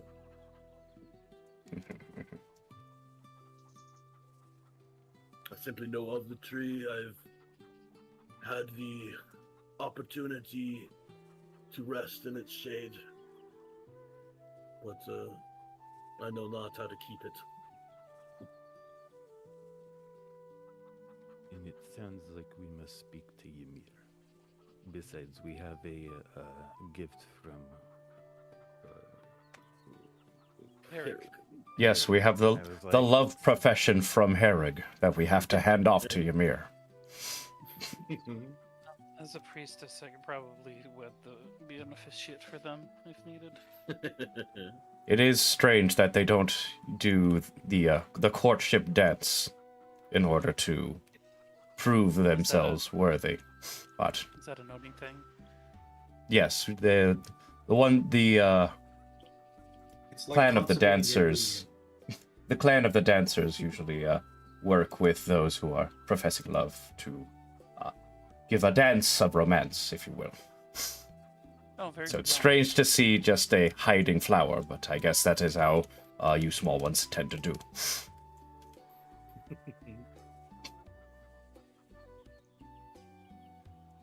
Either way, thank you, Father. Yes, thank you, brother. Of course. Let me get back to watching the entertaining horizon. Gestures out to just blade grasses, just kind of moving back and forth in the gentle breeze. Yeah. Sitting there with his gun. Onis never sleep. He gives you a smirk. Right, definitely. Jugo does not snore at all during the evening. You are correct. Isn't that just how he breathes? 5 hours earlier. Breathing is a strong word. It is deep contemplative meditation. Right. From the back of the throat. Right, understandable. I think Rika's still gonna want to stop at the tree before they get down. Oh, it's right there. Perfect. Before they get to Ymir.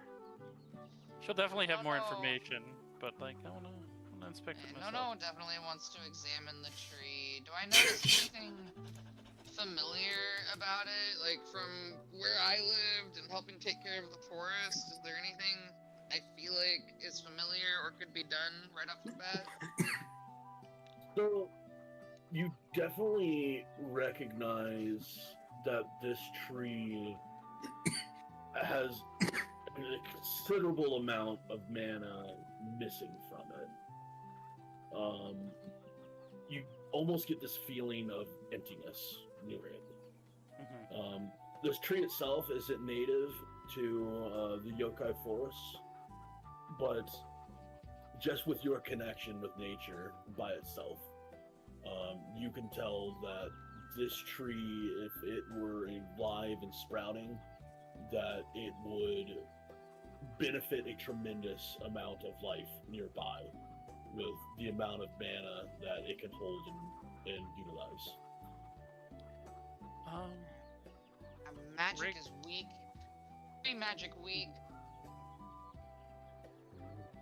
Rika's gonna run a hand along the trunk of the tree and kind of like feel into it with her own mysticism, and just do a little prayer to see if she gets any kind of information on how to like re-energize the tree. Okay. So you are, you run your hand across the tree, and it's surprisingly like slightly warm to the touch. Almost as if, like if you were to like you had a campfire as you're going to bed, and then you pass out and the campfire is embers, you wake back up and go and grab one of the sticks in the pit. It has almost a warmth to it like that. But the bark, I mean, it looks good. There isn't any ants or anything that are nestling into its trunk. So I mean, it's not dead, but it's not doing well. It's missing something. I mean, other than the mana.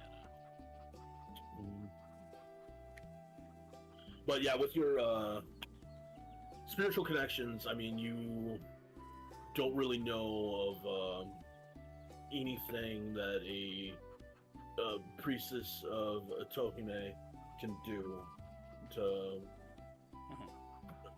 bring more life into the tree. But you do notice that yes, it is it is missing its mana.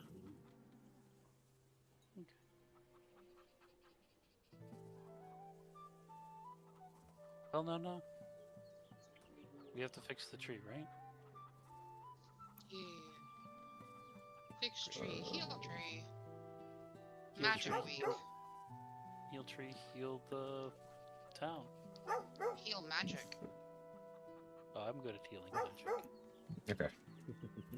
Alright, Real let's go. quick, God, I am sending a list that to you of clans that I was thinking about for like all the Oni clans.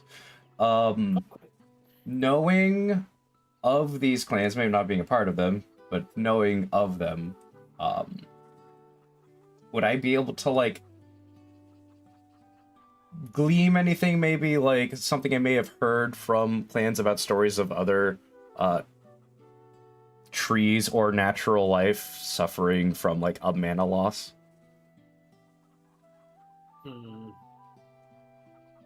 I just sent it on Discord. Looking at your clan list here. I mean, nothing that is really coming up to the top of my head. Okay. This has been a more recent issue Mhm, that has been slowly getting worse in Zenvara.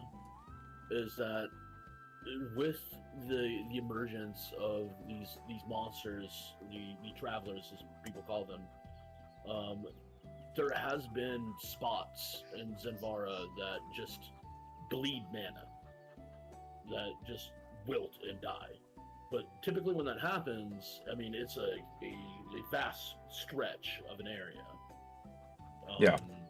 It's interesting that this tree has lost its mana, but a stone's throw away, you see this cherry maple thriving. Yeah. You know, to your east, you have an alder that is also thriving. So Okay. that is an interesting note that you would have picked up on as your travels as a Noni. That Gotcha. this whole area should be bleeding mana, but it's just this tree. Well, maybe it is a kind of poisoning, or nothing else is Someone dying in around the tree. Maybe someone, maybe something, but it is definitely centered on tree. This one in particular. Can someone watch tree? Can we set Dog. up like a guard or someone? to Sacha, watch the tree? can you watch the tree? This is not my job, but Sasha, will you watch the tree? Sasha drops her bone at your feet and just sits down, crooks her head to the side, and her ears flop over. I don't think she understands. Hold on. Nah, she gets it. Alright, Wait, oh, let us... I forgot. What is it? Oh no. I had a button for pet. I forgot what it was.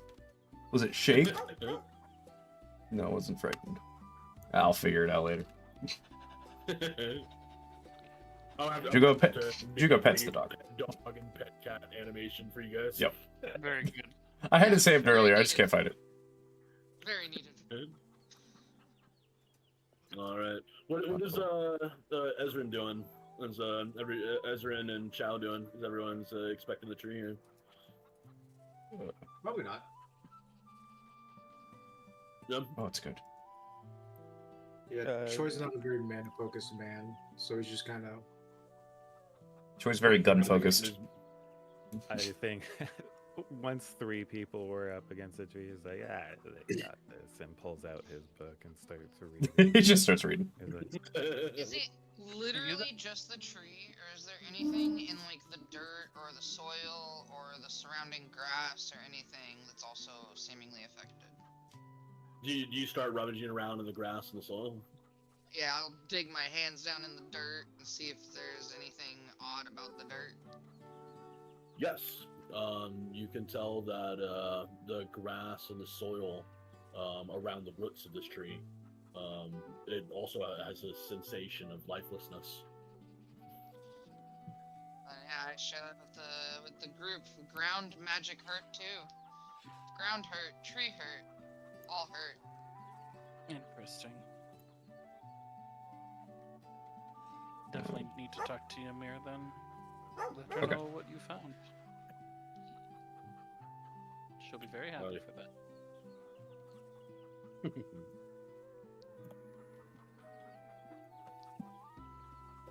Let's go. All right, you said Ymir's to this. Oh, okay. Yeah, she's this way.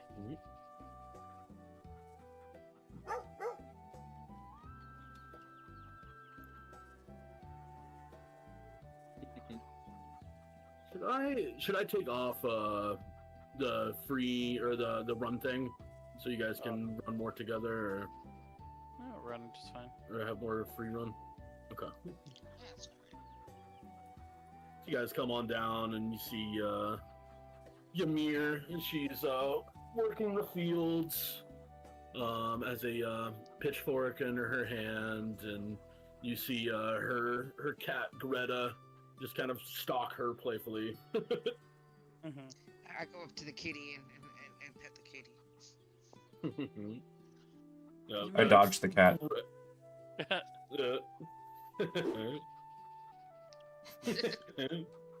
was funny. Yeah, Greta sees you guys approach, and she lets out a smile that is kind of it's there, but you can tell that she has some worry about her.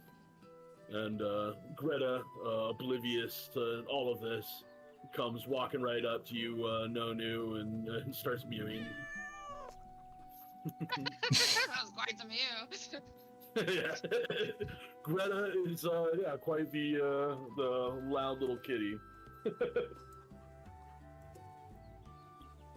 Hi, friends. Hi. First things first, we have a gift for you, Miss Flower. Oh. We see Ymir. She smiles and says, "Herrig, huh?"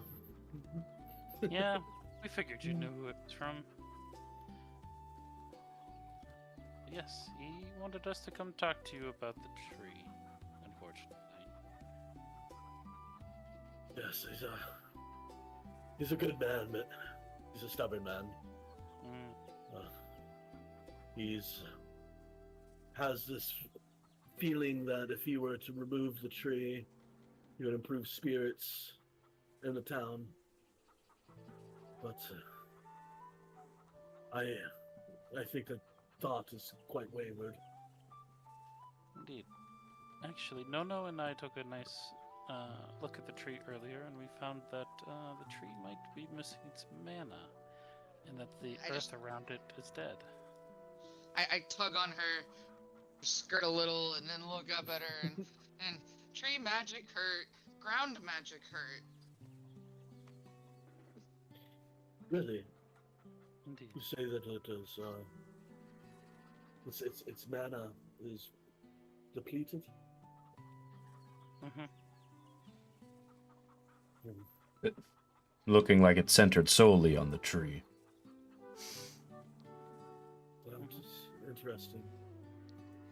See, I don't know much of the arcane arts and spellcraft, but Hana, the healer, she taught me how to make some alchemical healing when I was a little girl. I wonder if a potion of mana might be able to aid the tree.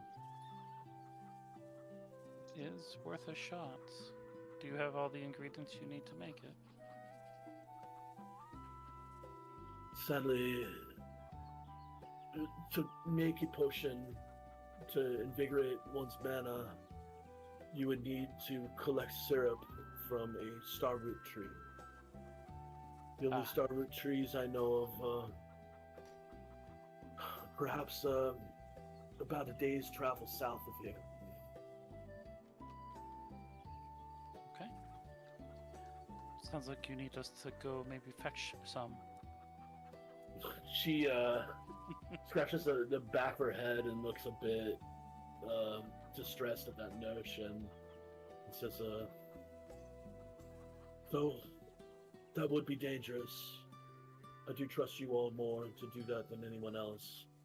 Since you lot are the only ones here armed other than Old Man Braga. Just don't go further south than that forest. You will run into the Grey Wastes, and I have never heard a tale of anyone returning from the wastes.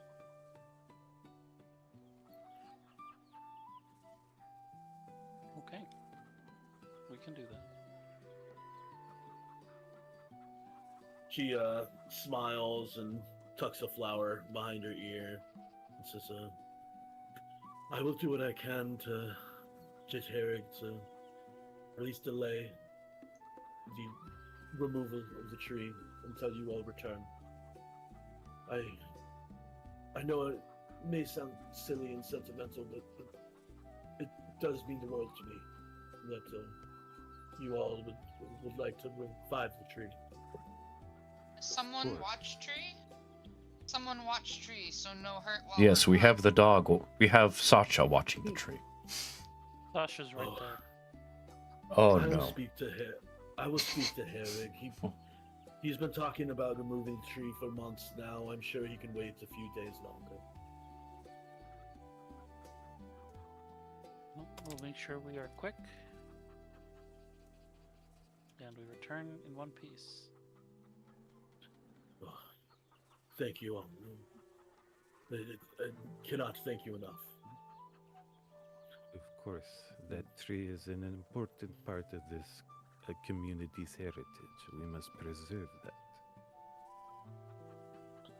She smiles and says, you know, it's tough being just the last of what's left after the first settle here.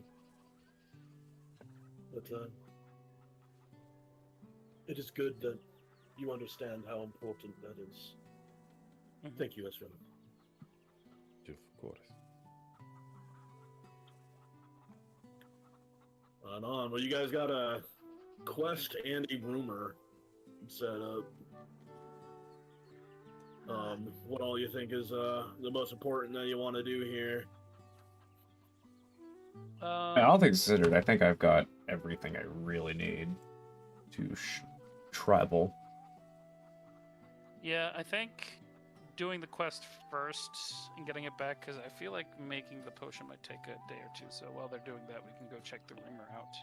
I need a ring of salt from my inventory and a candle.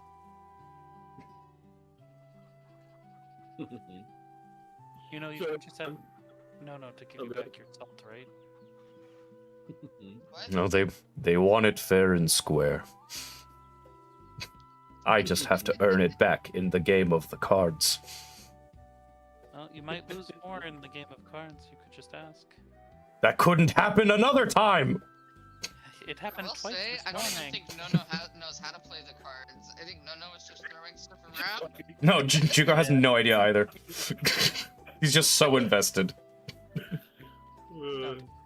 I probably had cards in my hand that were upside down and not even facing the right way. I just got like. You were playing with lucky. jokers. You were playing with a pair of jokers. Yeah. We're watching you guys like freaking like just level up your characters and just level up luck so you get better playing cards. There you go. New path unlocked. Ezra and Choi, you both ready to take a nice meandering down south for a couple days? I sparks up a smoke, ready as I'll ever be. Oh, please don't start a fire. In a hayfield. Yeah. All right, on. So if you guys are ready, we can start our little trek down to the south. It being 5 o'clock though currently, I think this might be a good time to take our 15-minute break before we move on down south. Does that sound good with everybody? That's fine. I'm gonna run pee anyway. I might take a little bit longer. I have to take the dogs out. Yeah, to what? You gonna put them dogs out on the internet? That's weird. Check out our little break room here. Yeah! Oh my god, wait, you were able to get that on there? Dude, that's fucking crazy. That's awesome. I woke up in 10 hours of hungover confusion to that. Did you create that little pixelated TV thing? What the fuck? That's, I love that. Oh my god. Alright. I'm gonna, yep. And I guess maybe Andrew, Joe, I don't know if they remember. Oh! This little room was area that we played games in. Is that Bear and Mina? Yeah. Oh, you're cutting out a little bit. Sorry. Not a lot. This is It's alright. just a game that we all used to play D&D together in for a long period of time. I just wanted to commemorate it. So rad. So fucking rad. Alright. Alright, cool. It is 5:05. I'll see you guys back here at 5:20. If Joe, it takes you a little bit longer to rally up, that's all good. We'll just wait on you. How long you think it'll be, man? Oh, I guess you just rushed on out. Alright, cool. Well, I'll see everybody at 5:20. Alright, see you soon. Or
Anyone still on mic?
Anybody chilling on mic still?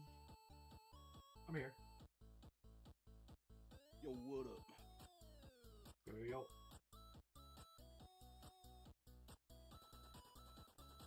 Feeling a little rusty, but it's nice shaking off the rust and start DMing again.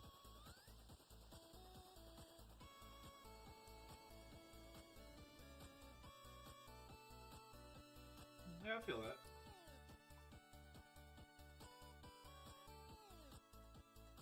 Oh, this game is a first for me in many ways. One of which is like, I got like 20 NPCs, like immediately, and yeah, kind of running it today. I'm feeling like I need to sit down and spend some time thinking on how I'm going to RP each of them. Because I got so many goddamn faces for you guys to meet, and like most of my games, I have like just a couple of key NPCs, you know, and that's about it. But in your town alone, I think you have like 8 NPCs.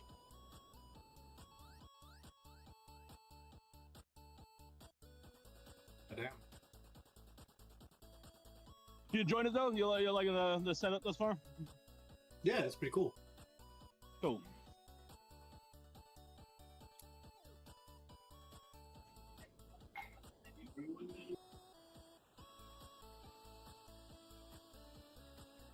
You were saying you had like dog stuff you had to do or something, or you already done with that? Yeah. Awesome.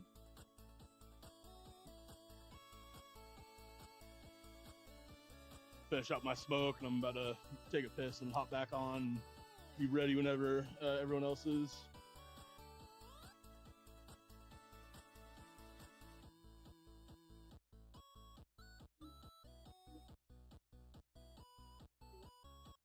Do you recognize the guest house at all, Joe? Yes.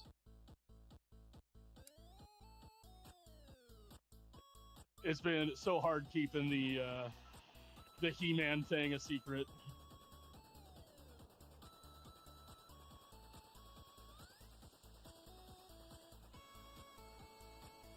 I used like 3 different programs to fucking make that stupid little animation loop to put on the TV.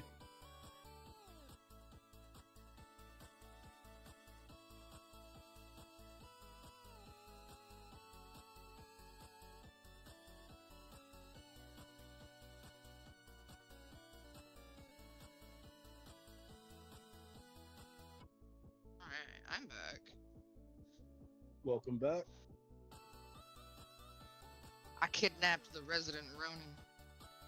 I'm back. All right, on. Hey, welcome back. Yeah, somebody forgot to have dinner after work today. I'm not gonna name names. Bro, I'm so excited for that art that I'm getting for Cobalt. It's gonna be good. Yeah, dude, it looks sick. It looks fucking sick. I gotta get some, I gotta convince, Drew to get something done for Doc. Yes. 100%.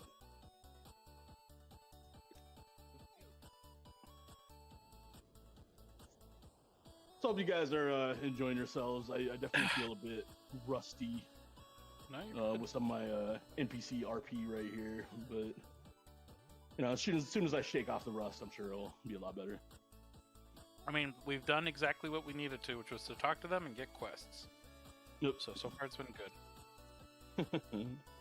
Excited to see what first combat we run into, though.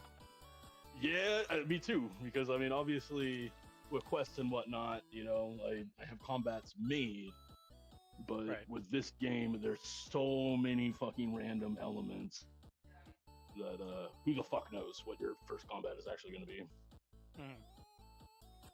The dragon. Yeah. Hello. Well, I'm not gonna say a dragon is impossible for a first combat, but there are other things. I'll be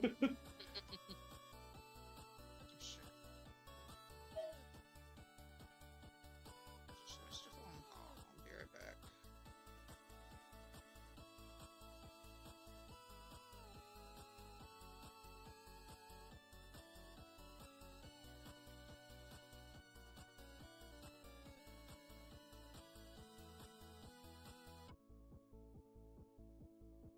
Never mind. It was just Nick butt dialing me.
Alright, I'm back on PC.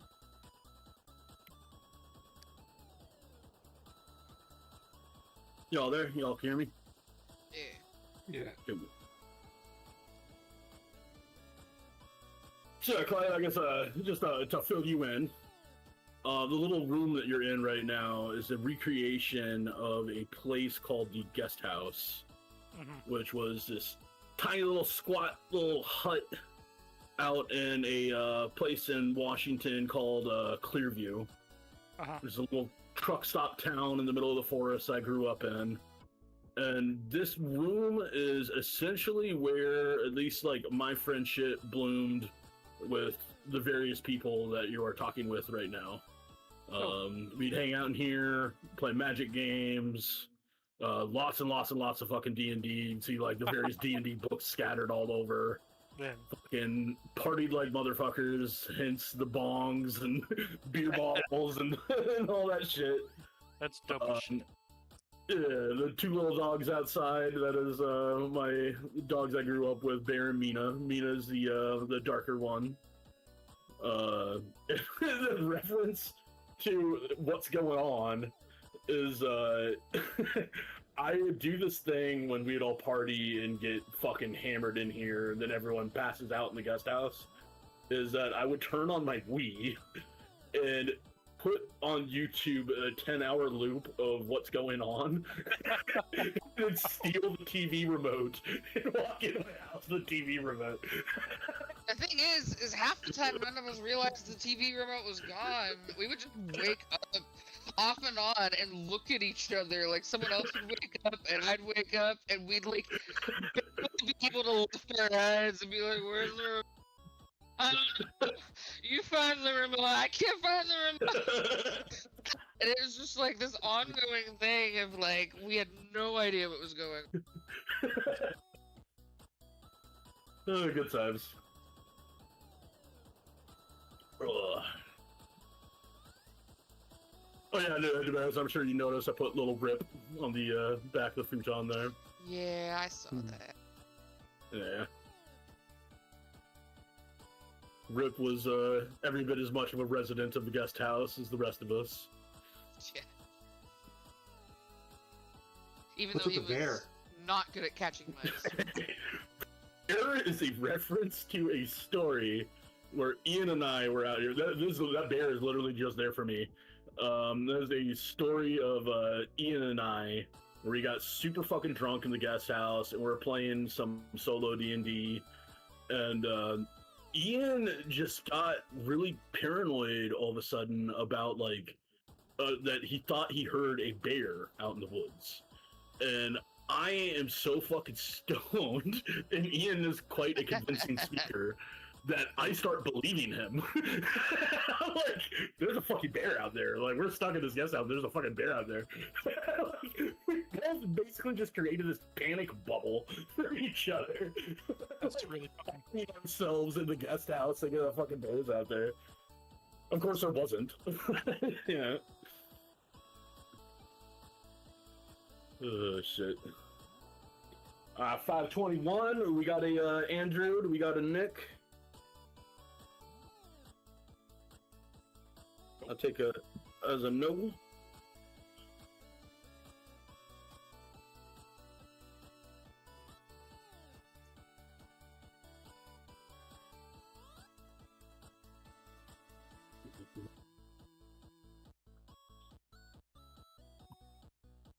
I kind of miss that Wii though.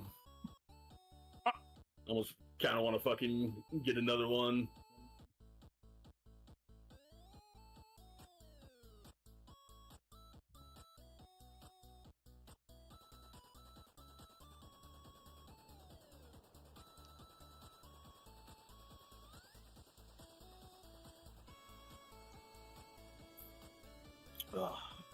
How old are you again, Clyde? 35. 35? We're... Yeah. I am 36, going on 37 in November. Mm-hmm. And I always forget your age as well, Damaris. I know you're like, what, like 4 or 5 years younger than me? I'm 31. 31? Yep. Oh, the baby.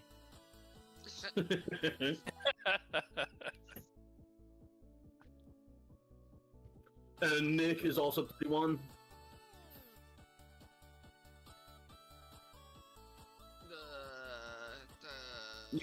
Nick's the same age as you, right? 32? I think he's a year or two older. Yeah. Yeah, I don't remember.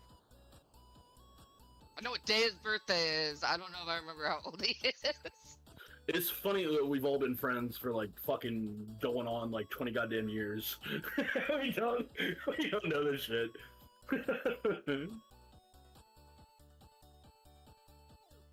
So, Must say I've never known it. I just don't remember at this point in time. Yeah. So the people in my house Mm-hmm. don't like spicy food.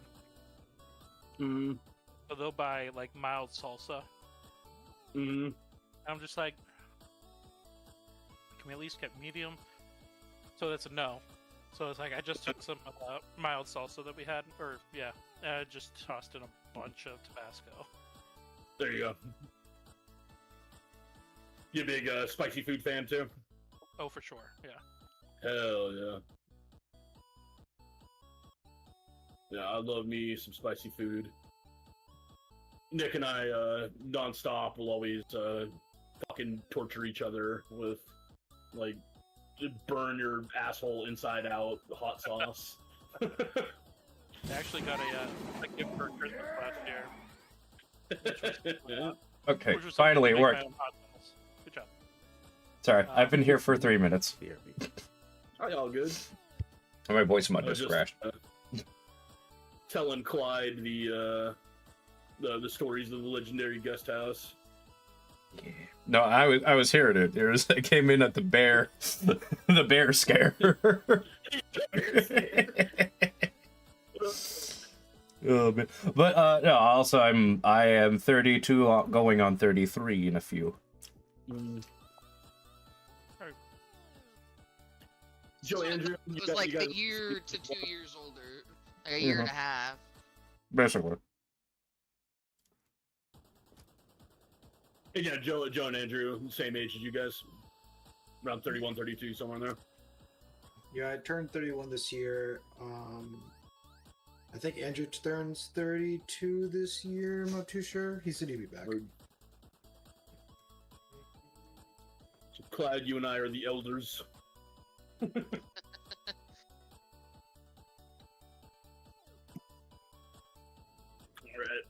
Just waiting on the Andrew now? Stop dancing. Mhm. There we go. Yeah. Keep dancing.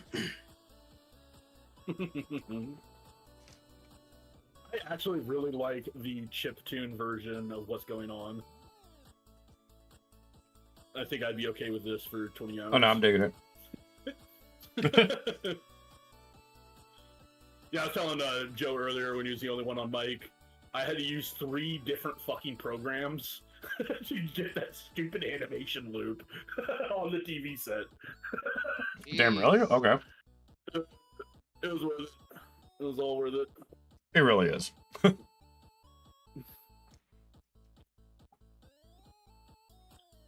They referenced the He-Man meme "What's Going On" video they did like a publicity video for the new Masters of the Universe, and it was, you know, the Spider-Man meme where it's all the Spider-Mans pointing at each other.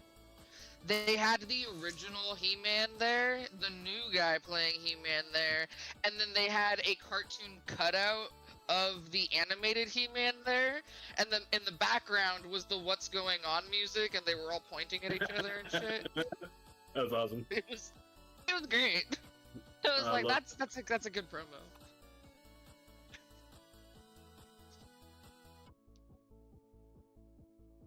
Ah, shit, so we're about to fucking hex crawl soon.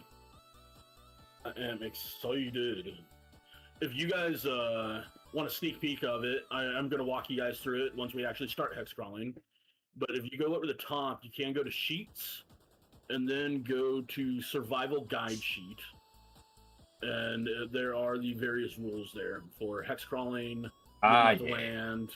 Yeah. Also, I believe you guys can all edit this as well. There is a place to find your guys' quests and rumors. Oh. Yeah. And a shared journal. Okay. If you go to Sheets, yeah. It is the Survival Guide Sheet. Guide sheet.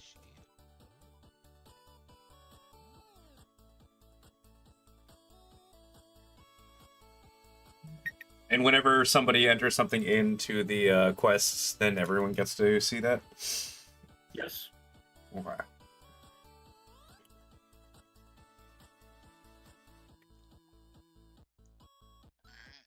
Where's the shared journal? If you're looking at the Survival Guild sheet, it is the last tab up on the top. I can't book anything or type anything in it. Oh, really? Yeah, Oh, let me edit it real quick. I tried to edit it, and editing it just goes right to the first tab, but it doesn't go. I can't go to the quest tab. Yeah, I got it. I'm going to. You can't add the quest tab either. Like, I can see the quest tab, but when I try to like click on quest tab, then click edit, it just goes straight to the first page, and I can't seem to go to a different page. While you're on quest, you should be able to click right next to one of the boxes. Just left click it, and then you should be able to type stuff in. Oh, okay. You have to add it as. All right, gotcha, got it. Yeah, and I'm going to change the journal format real quick.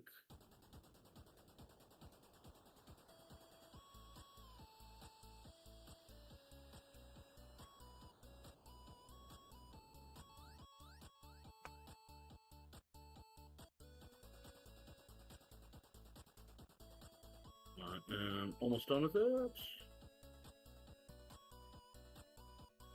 There we go. Hit save. Cool. Now you should be able to do that. Oh shit! What are you doing? I was typing. I was adding a quest. I still can't type anything in the journal. I need to make that. Have you clicked on the? Don't allow pickup. There we go. Have you tried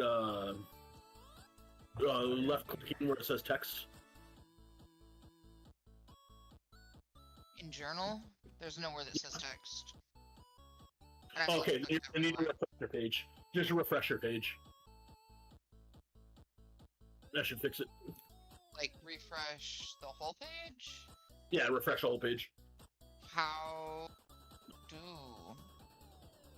Oh yeah, you're on the app. Okay. Yes. I don't know if you guys can see it, but I added a quest in the quest section. It's at the very bottom. I don't know if you can see it though. Cool, cool. Reloaded. 1 second. Oh, damn it. Oh, that's what you mean. Why do I have this? Okay. X? It's not a quest we are prioritizing, sir. Huh? What? You're gonna have to probably reload real quick too, Nick. Okay. X, go into your inventories and just drop it. Oh, wait. No, god damn it! I don't know why I did that. I was typing things and then suddenly this happened. There you go. Is Andrew off the ship? I'm gonna switch it to pan. Andrew is not with the ship? I'm here. Oh, okay, cool. Alright, shit. You guys ready then? I know you guys are setting up your quest books. Did you hear what I was saying about the survival guide sheet, Andrew? No. Okay, so at the top of your screen, there's sheets, and you have a survival guild guide sheet. That has various rules on hex crawling. I will walk you through them, but if you want to read through them, you can do that yourself. Yeah, there is a page in there for like living off the land, how the hex traveling works, resting, what you can do during resting, and then you guys can also track your quests and adventures, and there is a group journal. If you're not using the app, just hit refresh though, real quick. I'm going to do that myself. And you should be able to see what everyone put in there. For you, Damaris, on the app, I am not sure what you need to do. I think you might need to like log out and log back in. I found a reload button. I got it to work. I added a note to the group notes. Cool. Just raise your hand when you are ready to transition out to the hex map. And once all 5 hands are there, we shall go.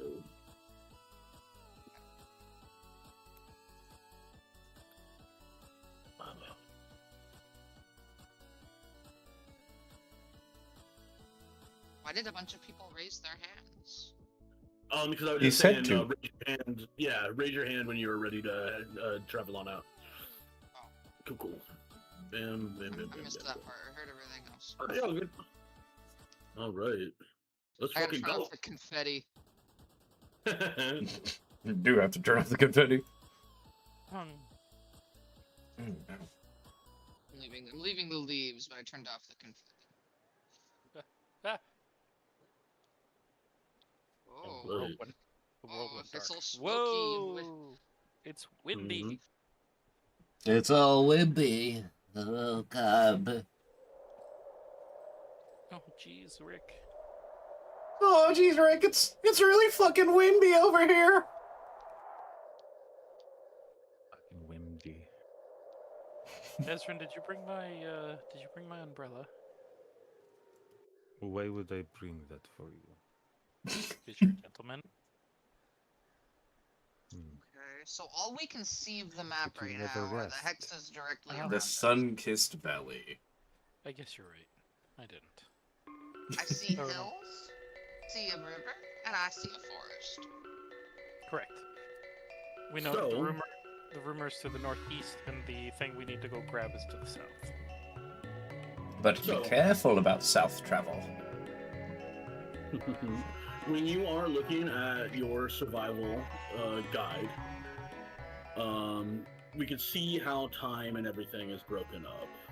I'm gonna turn down the overland travel music a little bit. Yeah, say the music's a little. Oh, I just did that myself. So the days are divided into 6-hour watches. Right now it's still morning. We might make an argument that it might be daytime right now. What do you guys think? Do you guys think about maybe 4 hours have passed since you guys woke up and have left the settlement? I figured afternoon would make sense. Yeah. Yep. I can say we're into the day cycle. Okay.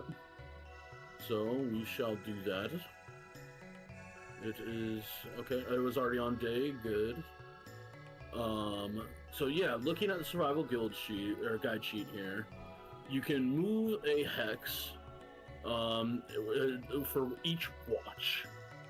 So right now, you have 2 watches for day, and then 1 for dusk, 2 for night. If you go a full like dawn, day, dusk, and night, spent all that time traveling, when it circles back to dawn, each of you guys gain a level of fatigue. So you need to spend at least 1 wash sleeping. Optimally, you can spend up to two watches at night to rest. And there's actually like resting activity that you can do that you can see under Living Off the Land and Downtime Under the Stars. You look over at Move. Each hex is roughly about like 6 miles, a square hex. Some hexes cost more shifts to move through, like mountains, forests, hills, swamps, etc. And the various actions you can do when you are on a hex is you can explore. If you spend a shift exploring, you actually reveal more of the map around that tile. You can camp, where everyone decides to rest. You guys can eat, utilize your rations and whatnot, and heal up. And then you have Delve, which Delve is you are interacting with that hex itself.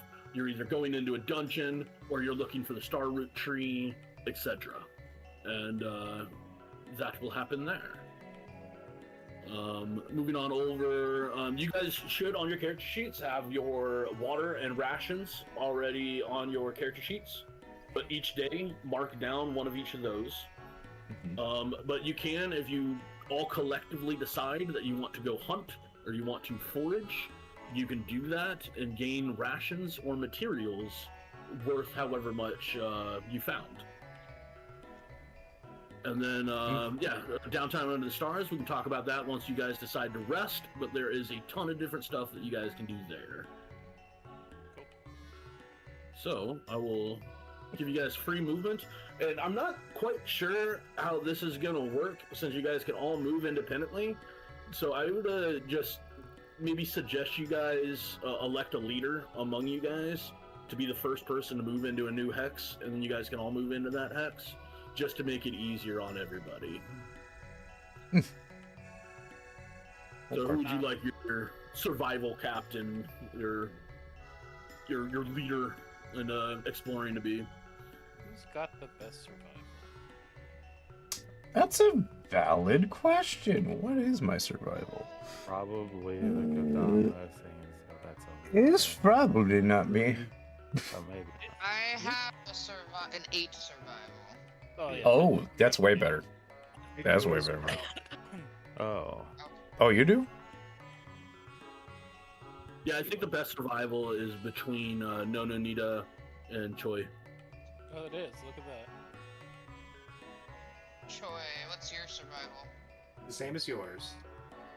Okay, why don't you do it then? Why don't you be our exploration leader? He's Falco. Oh, so he's always a second in command, understandable. Oh, and as you notice, this little bird right here, that is your guys' just a bird flying around, don't worry about him. But he's essentially my tables for random encounters and things that you guys come across. Of course, he is the spirit of Zenvara. Exactly. And it will always be addressed as such. Great. What's his name again? The spirit of Zenvara. Oh, thank you. Yes, of course. I'm gonna assume I've got Busby just with me at like all times, even when he's not showing. Yeah, just ask me if you need to see him. I'll pop him on out. But obviously, yeah, we could all assume that that Busby is just always flying around you, hanging out, being a homie.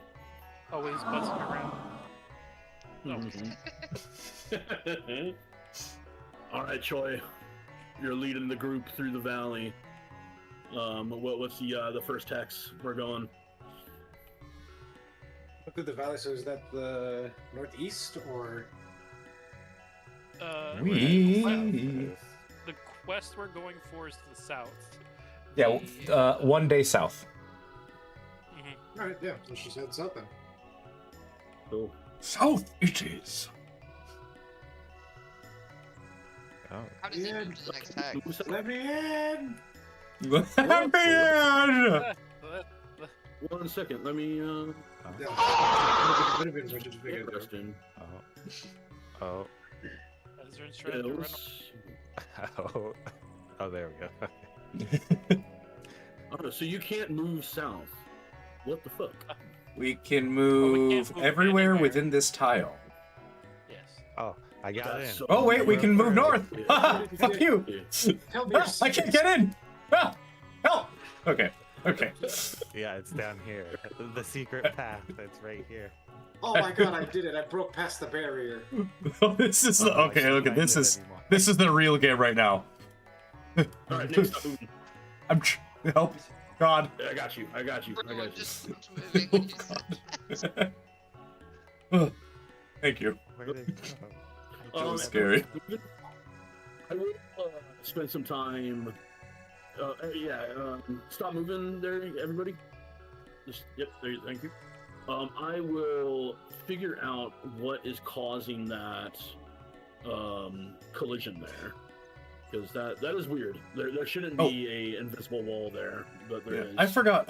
What's the button to? Oh God, what did I do? What's the button to like put a pin? You just right click 1,000 times to pin something. We want to bring the flag with us? Okay. So Hey. now I got. So you guys There we go. spent half of the day moving south, which first things first, order of operations. Mhm. You now have revealed these tiles, and these tiles are now dark. Oh, okay. It closes around us. All right. Yep. And I need to make a roll. To see if Yeah, Troy birdie. got fight him immediately. Yeah, right. Who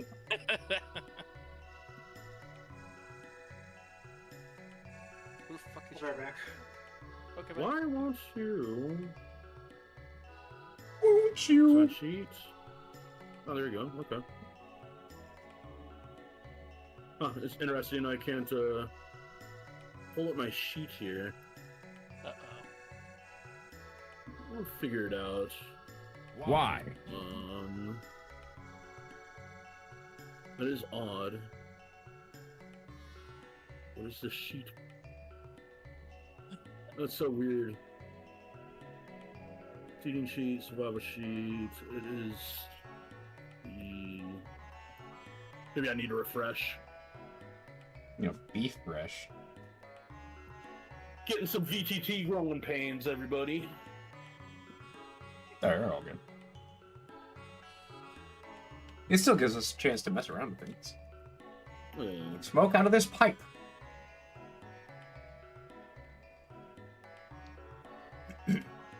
That's so weird.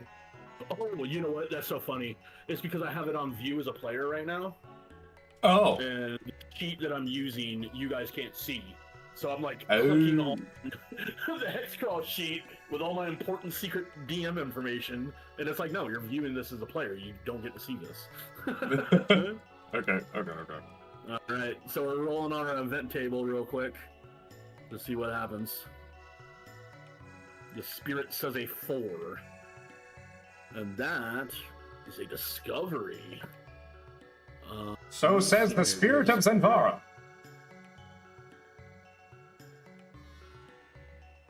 Okay, so they're actually the day goes uneventful. You guys travel, yeah. So how discovery works is it could be secret things around you on the tiles, and if I roll a discovery, it will reveal one of those secrets if it's there. But in this radius right now, there is no discoveries. So it goes, and then it turns into an uneventful day. So, yep, one half of the day has gone by. You guys, have another chance to move here. Okay. You guys spend the day just, I guess, 4 hours walking through some rolling hills, some light fields. The weather has been pleasant, and yeah, it's just been a peaceful day thus far. So, Troy, where are we going next?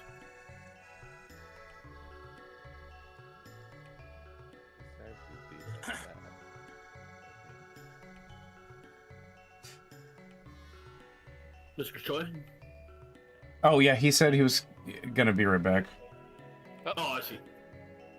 But for the meantime, I'd put a vote, because like if we only traveled 4 hours and it was more or less another like a full 8-hour trip to south to get close to where we're trying to go, I'd just like to vote to continue another 4 hours and then maybe break for camp. Sure. Mm-hmm. Yeah, she was saying that the Starroot tree is in a forest to the south. Yes. Well, there's a forest to our southwest. Mm-hmm. If we did a thing to explore, would we be able to tell what forest that is? If you spent a shift exploring, yes, it would. You would be able to gain some information. Essentially, you'd be spending those 4 hours getting a lay of the land. And we all have to do that together. We can't like. Yes. Can't run up. Can't So run he off. can't like explore while like I do some foraging. Right. I mean, you could, but the thing is when you choose to use a shift action, I roll another random encounter. Right. You So don't want to get caught. if you're all split up, I mean, I'll allow it, but that would be multiple random encounters and multiple chances of you guys having to fight by yourself. And die. You know, something. We don't want So to. I'll leave that choice up to you, but yeah, that's essentially how that break it down. You back, Joe? Nope. I guess not. But if we did something like that, like at minimum, we could split into groups and make sure nobody is by themselves. But that random encounter, would that be like a random encounter meant for the entire party as a whole, or would the random encounter be separated depending on how many groups of people there are? The random encounter is rolled based off of actions. So it's based off the number of Everyone's actions collective taken. actions. Okay. Yeah. Then it would be a bad idea to split up even in groups. One action is spent hunting. One additional action is spent foraging. That's 3 actions happening. That's 3 different random encounters being rolled. Oh, Is okay. it scaled to if 2 of us were hunting and foraging and got an encounter like a fight, would it be scaled to a party of 5 or a party of 2? Yeah. So that is. I'm glad you mentioned that. So the number of encounters would happen if 2 people went foraging, 2 people went hunting. That would be 2 separate encounters because technically 2 actions are being taken, not 4. The other aspect of that, a fight scaling, random encounters do not scale whatsoever. Like this is we're going off of OSR. So when you guys run into a creature, what determines the difficulty of the fight is the number appearing stat on the creature. So essentially, like, let's say you guys know that wild boars frequent the Sun-Kissed Valley. They're one of the more dangerous things out here. Though they're mundane, they're still dangerous. If you, let's say we roll up a random encounter of boars, we know you're going to be fighting the bare minimum at least 1. And then I roll, it's a number appearing die, and it could be a few, it could be a lot. And that will heavily change the difficulty of the fight. So... Okay, but it's definitely not based on the number of people in that specific party. It's just whatever the die decides for boar size. Yes. This is one of the big differences between OSR games and 5e. is that the challenge encounters do not care what your level is. It is random. Okay. So with that in mind, we could risk it and like split off into small groups to do stuff. That'd be the quickest campaign. Yeah. Yeah.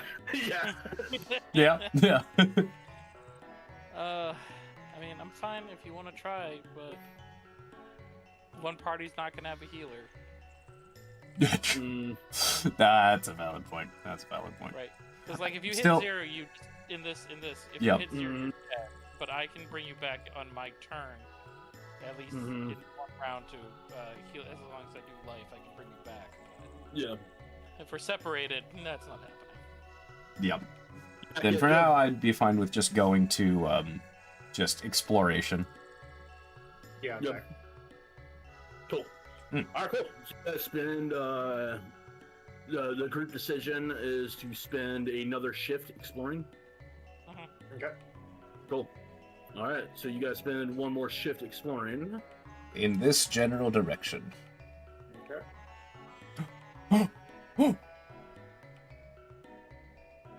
It's got mushrooms.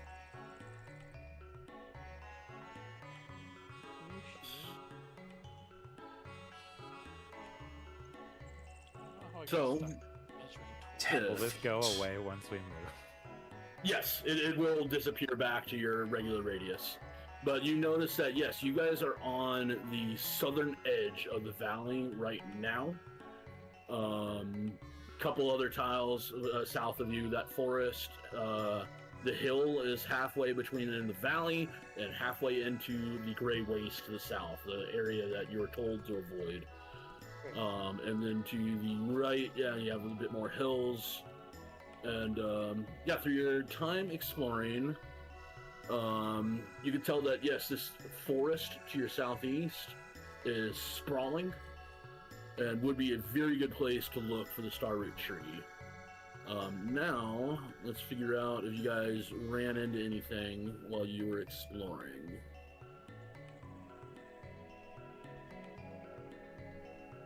Right. You guys lucking out. Yeah, it was uneventful. You guys spent your time traveling and just had a peaceful trek. And now that is, you spent 2 days traveling, or 2 segments of day. So we are now moving into dusk. Should we what? spend some time resting before it gets into night, or should we? What should we do now? I think we should spend the next whole segment setting up camp. That way, when it's nighttime, we'll have camp ready. Okay, that's good. Guys deciding to camp. Yep, I like it. A watch to set up and then. Yeah. No, it doesn't take a full watch to set up camp. If you guys are deciding to camp, then yeah, you guys just basically just go right into resting. So, what we could do is do something during the dusk, and then once we're in the night, we could take a long rest or So short basically, rest. if you set With up your camp shifts. right now, you would have 3 watches until the next morning comes. So yeah, Do you guys want to have- do some hunting and foraging then, so that we don't have to get into our rations for food for camp tonight? Sure. That's a good idea. All right, so you guys are going to rest. Let me drag something over real quick. I think we're that's gonna gonna be hunt a and fun. forage first, Yeah, We're and gonna then hunt we're and gonna go. forage, and then we're gonna rest. Okay. So, just gotta put something down real quick. Okay, that's 1 watch. Okay.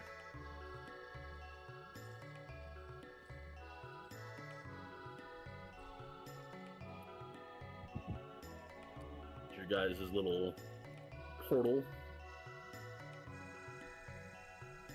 Destination. Just so we keep an idea for the future, to get like the benefits of like a long rest, we need to spend 2 watches camping. So we're aware. So, now we're gonna move into the camp, and then we will figure out what. So you guys are gonna go hunt and forage, and then camp down for the night. That was the plan. Yeah. Okay.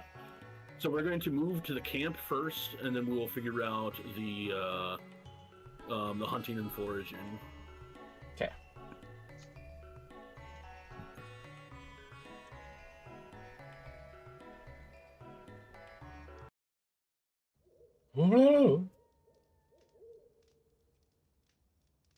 Ah, an ool. And I'm going to bring the lighting back up because it is not night yet; it is dusk. Yeah, a little bit more lighting. So, how hunting and foraging works is if you open back up your survival guide, you can see the differences between the two. It is under living off the land. With hunting, you make a survival check, and if you pass, we roll on a random table to figure out what kind of game you get. There is a chance that combat can happen from hunting. Being that if your quarry was wolves or bears or boar, you might need to fight it. Otherwise, it could be rabbits, deer, all different kinds of other creatures that, would not be dangerous to you. Foraging is you just straight up go out and forage, and if you are successful on your survival roll, you roll a d6, and then we times that by 5 silver worth of materials, or you just straight up get a d6 worth of rations. Foraging is always the safer bet. However, it is the less lucrative. Well, my character wouldn't want to hunt. My character would want to forage. Okay. I will be okay with foraging, but I think in the future we will need to hunt. Okay. 2 votes on foraging. Good thing I'm a hunter. All right. Are you gonna hunt by yourself there, Joe? Unless anyone I else will wants. say you do have an opportunity. Like, let's say you came across boar or something else that is dangerous. If you did not want to pull the trigger and alert them, that you could do so. Okay. I could join in a hunt. Let me just put away my bedroll, my smoke, and bring out my stuff. So 2 on hunt, and we have 2 on foraging thus far. What would you like to do, Ezra? Feel like I should probably go to the more dangerous one. Yes. No. So I'll join them in hunting, just in case. Okay. All right, we will do the foraging roll first. First things first, though, we'll roll up a d6. 5. Perfect. Okay. Now, who, I take it, Nonunita is the one doing the survival check? Probably. So I just roll a d20 and add my survival? Mm-hmm. No, you just have to roll higher than your survival. Yes. That is the threshold must meet. Higher than my survival. So if I have a Or higher your survival or then- higher. Oh, my Yeah. survival or higher. Okay. So if I had a higher survival, would it be a more difficult roll? Yes. No, it is, if you had a, yeah, I guess on your character sheet, if the number is higher, it is more difficult.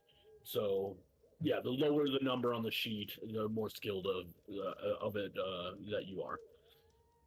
And if you increase your awareness or whatever as it goes up, that number will go down. Mm-hmm. Okay. I'm gonna roll. Oops, that wasn't supposed to be plus 9, it was supposed to be plus 8. That's one less. Well, it's 18, just- yeah, you aced it. Okay. So, yeah, roll yourself up a d6. And are you choosing to get rations, or are you choosing to get materials? Materials are things you can use to craft with, and materials you can also sell if you find yourself a merchant. They'd be like Well, shiny twigs, stuff like that. You know, I'd be shiny rocks. yeah. We said it was for dinner tonight, so I'm gonna do rations. Okay. Give us Do a I add anything to D6. this roll, or is it a flat d6? Flat D6. Damn! So you came across 6 days worth of rations. Yeah. You can narrate that how you choose in a moment, but I do want to say that as you were foraging, you two stumbled upon some deep claw marks in the dirt and some scorched underbrush. I will say that with your survival check, being so high, finding rations, that you both also notice that this is the marks of a cockatrice. Yes, so there is a cockatrice nearby. If you choose on the next shift to encounter it, you can go straight into that encounter and fight it.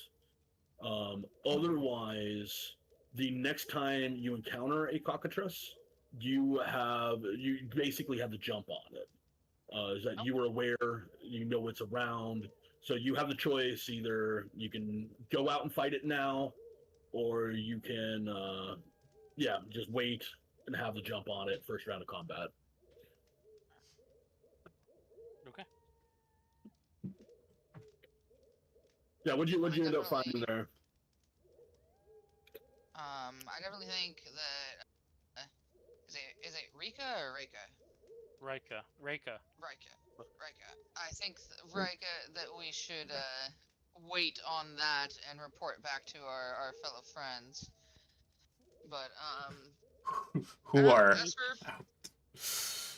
you sure you don't want to fight it right now? I don't want to try to fight it right now. She says Two squishiest people in. Hey, hold on. To be fair, I'm in like the second highest armor in the entire group. Okay, I don't. To be fair, I have 3 hit points. Yeah, it's no. I could get one shot probably. So. You have 4 hit points, 1 counting Busby. That's true. Sacrifice. Ooh. Get down, Mr. President. But yeah, I'll say for the foraging, like we just found some like mushrooms and some berries and nuts and stuff, and since there's 6 days of rations, there's 5 people in the party, right? I'll give everyone a day's worth of rations once we get back to everyone. My armor. How was your guys' trek together? Like I said, to be the first scene that you two had together. You kind of imagine anything that happened as you were out foraging, or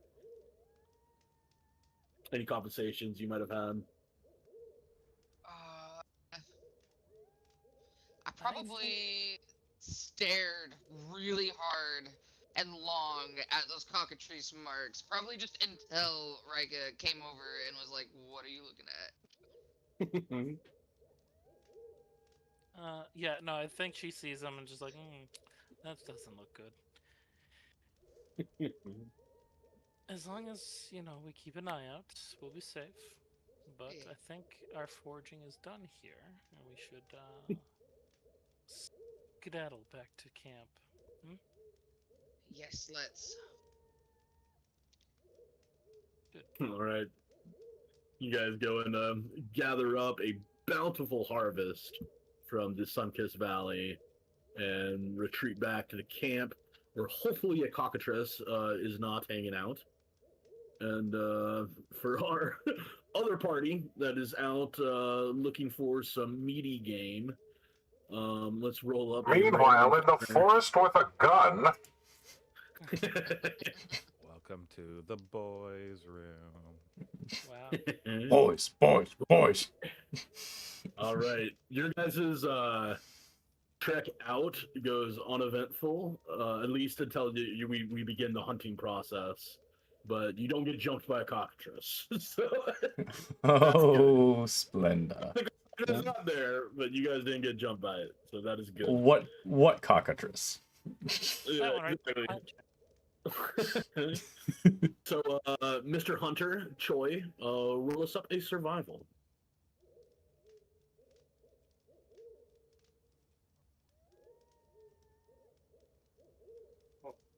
Okay. Ooh. Oh. Okay. Oh. One- yeah, obviously, you would fail this roll, and you wouldn't come across any game. But that is something that I should mention. We haven't talked about it yet. You guys Using do have luck points. You can use luck points. You gain luck back. So essentially, every single time we start a session, all of your luck will fill. No matter where you're at, no matter what's going on, your luck is going to refill. That is different from the book. I am completely homebrewing the luck system in this because I have to, with how the city building is going to work. So how we're running luck is each session your luck will replenish. Other ways to replenish your luck is by resting in the steading. Whenever you're resting in the steading, your luck will replenish. The last aspect of luck replenishing, when you're out in the wild, if you encounter a Jesus statue and you make camp there, or you give it an offerings if you don't want to camp yet, you can get your luck back. And you can find Jesus statues, just like your guys' first roll when you went south. You guys landed on Discovery, but there was no Discovery nearby. If a Jesus statue is nearby, the Jesus statue would have been placed on the map. So that's how that works. Any questions revolving luck? Okay, for the Jesus statues, if we like pass by one, rest at it, and then continue next day travel, can we use it again on the way back? Yeah, if you guys ended up camping there, yeah. Okay, cool. Yeah, as long as you're deciding to camp there, yeah, for sure. All right. So yeah, that all being said, Mr. Choi, you have 5 luck. Would you like to spend a luck point to re-roll your hunting check? Hell yeah. Cool. So on your character sheet, you can see you have your... Yep, you already did it. Cool. Can I assist in his role? Okay, never mind. It's not necessary. It doesn't matter. It doesn't even matter. All right, let's see what you found. So... He pulled out the gun, aimed, turned his head away, fired, and killed the cockatrice. That sells a 2. Okay. So you go out hunting, and most of the life has been kind of quiet. You haven't really seen too many animals, but you notice that there is a little bit of water up in the horizon there. And as you get closer to it, you start hearing the cacophonous chorus of ducks quacking. Oh, no. This would be quite an easy quarry for you to hunt. I look at the bird with the gun. The internal crisis. The issue with playing a beast race. You decide to go and hunt some of these fowl? Yeah. Yes. And to make it No. canon, I've slain many of my own kind already. So I'm not going to be hurtful about slaying No, some here's the question. Do you have teeth? No. Okay. You're coming down. It's good. So Reika and Nanumita, you guys are going to sit out this if you can even call it a combat, sit out this little segment of Joe killing a bunch of ducks. Brutalizing ducks. Where's my dog? It's duck hunt time. Hold on, let me join you. Oh, I didn't give. Burn all my mana to cast Ultima on these ducks. Okay, I'm already hidden, so I'm not here. Cool. Let's go stabbing. One second. So this is kind of like, I guess, technically a combat. How this works is when we start up a combat, you guys, this back row right here where you guys spawned, the back two, you can place your characters anywhere starting there. And then once you guys have found a tile that you like, we shall start. And I am going to put the ducks on down in here. So the back rows, Or the floating like plant. here and here. I can't move it. Yeah, the back two rows. Okay. Oh, back two. All right, duck. And I will be here. We have three, total of 4 ducks.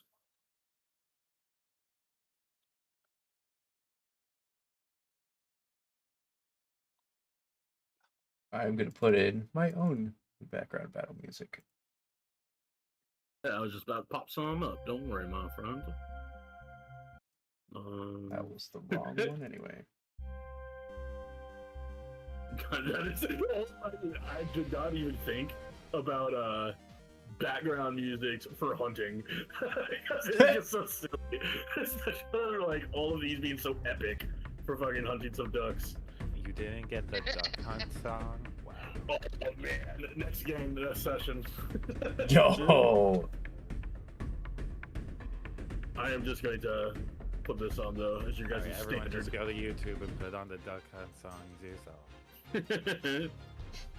All right, you guys are in your tiles. Good. Yep. Get these fucking ducks in this combat.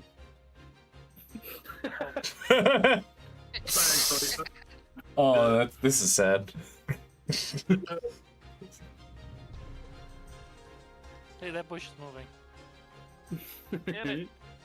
I have no idea what you're talking It's a mimic. Come out! Come out! Bang, bang, bang. There you go. Yes. That's so awesome. All right. I believe that you, Mr. Joe, being a gunslinger, you get to shoot one of them immediately with your skill. Oh wait, what? That's great. So before you even take your turn, you got to roll. You start with El Cabang. It's just a rifle roll, right? Yep.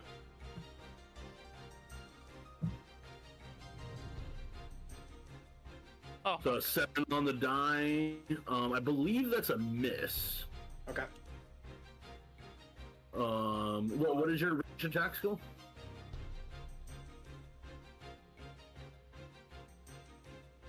My range attack skill? Mm-hmm. If it was higher than your range attack skill, you land a hit. But I think 7 is probably a miss for you. Where do I find the range attack skill?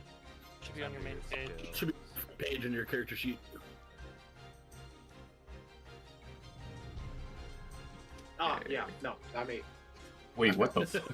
So you missed. Alright. Then now, so go and click up your portrait. Right click it on the top left hand side and select end turn. Well, that wasn't his turn. That was just his free shot, right? Oh, yeah. I guess now you have that was the intro turn. Yeah, no, yeah, good point. So now you can take your full turn, Joe. Okay. So you have action and movement. Yeah, I think I'm just gonna chill here. I don't feel like I need to move. Okay. So I think I'm just gonna try and shooting it again. Okay. And you are shooting this one here? Yeah. Okay. This button. Damn. But I need to beat it. Oh yeah, if it meets, it beats. Oh wait a minute. All right. Yep. I land. All right, cool. Feel free to roll up your damage, use your sound effects or whatever. Do the damage first. Oh, not bad. Where are you? I love it. That doesn't get old. Yeah.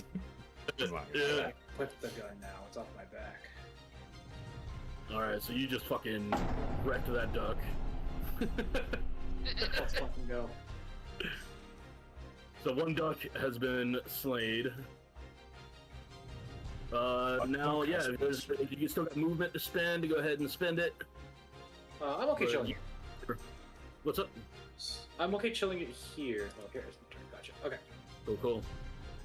Okay, I am looking for one thing.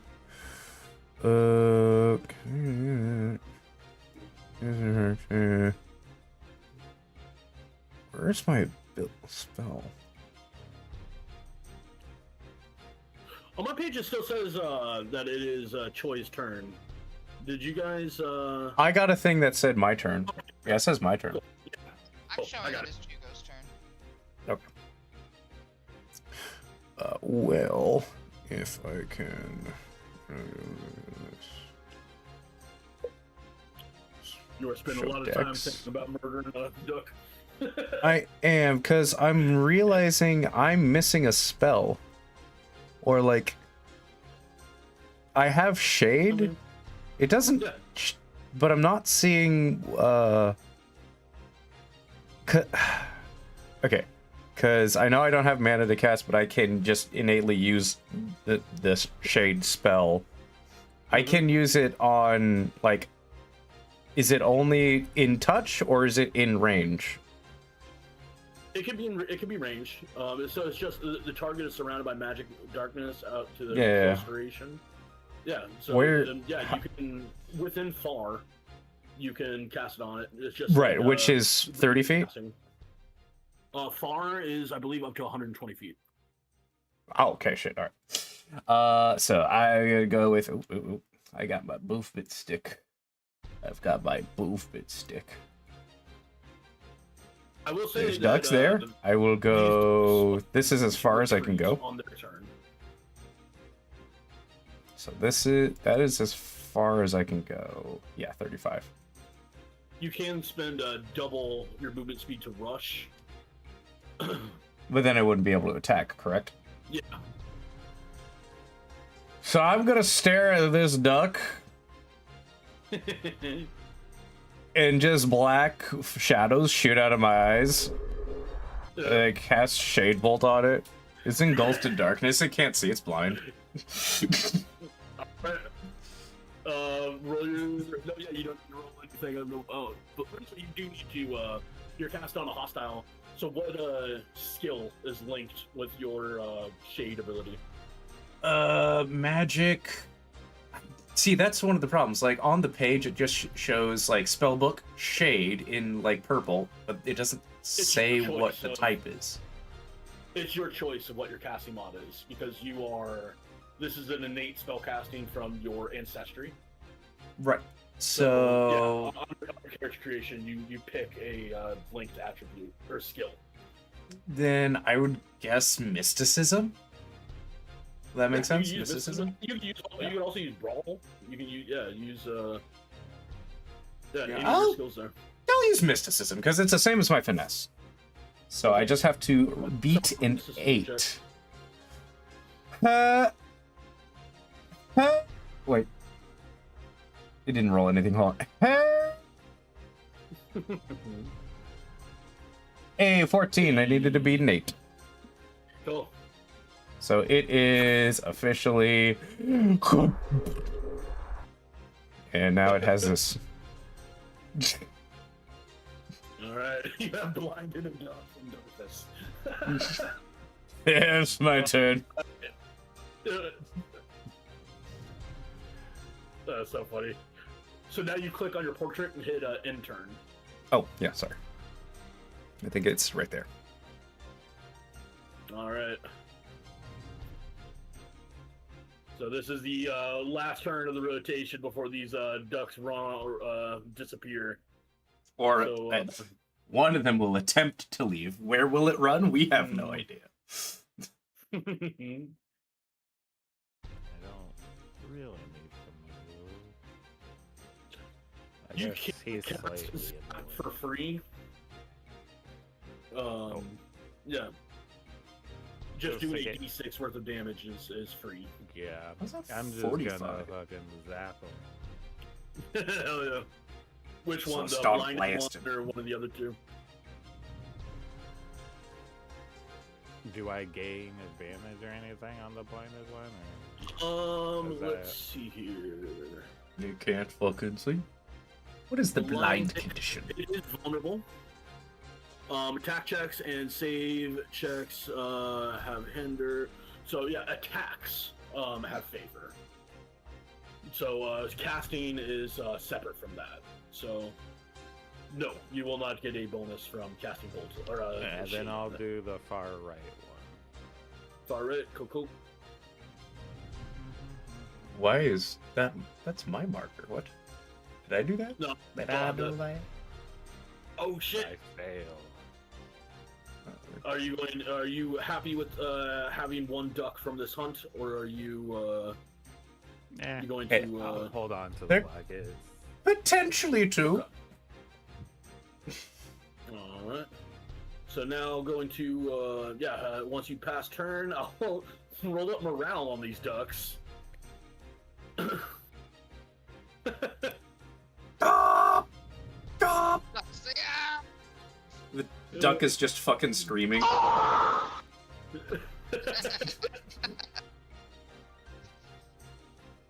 Yeah, they get the fuck on out.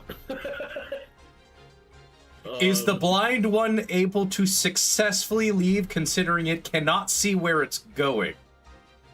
It is just flying. It could be flying into me. You see two ducks fly off to the north, and another duck that's kind of actually not another duck, a mote of darkness. Just kind of zigzagging around, going north, going east, going north and northeast, just zigzagging. I love that. I actually love that. But that was the hunting excursion. So sadly, you guys only got the one duck, but that's all right. Shit happens. You Oh, guys sorry, got a traveled along. duck. Got garnish. Yeah. The And duck is the how- garnish. So essentially, how hunting works, or I guess like kind of looting a monster corpse, which is essentially what you'll be doing with the duck, is that before you loot it, you can choose to either get rations or materials off of the corpse. And that is in correspondence to its hit points. And this duck had 1 hit point.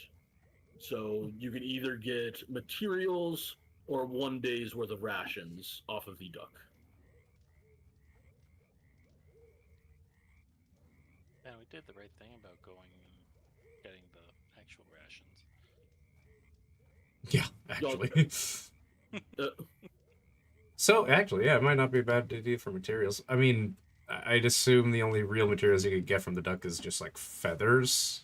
Let's I don't know let's anyone see. who uses bows. Well, I mean, you could also sell that, and when it comes Yeah. down to materials, I mean, we could suspend disbelief when it comes down to crafting, because essentially any materials you have, you can use those materials to create anything, just as long Right, as the right. The silver value, yeah, is the same. Yeah, silver value is the same, and the time used to create it is used. Mm-hmm. Yeah. So with one, just looking at it real quick, harvest for materials, multiply the result by 5. So for 1 hit point, you could get up to 5 silvers worth of materials off the duck. So 1 ration or 5 silver material.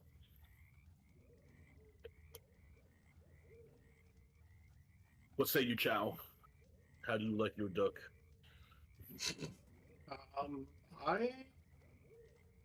I like the sound of 1 silver material, but I'm also, since these fellows also came along with me, I'll take their input. I'm fine with material, too. Like, I think that's a good idea.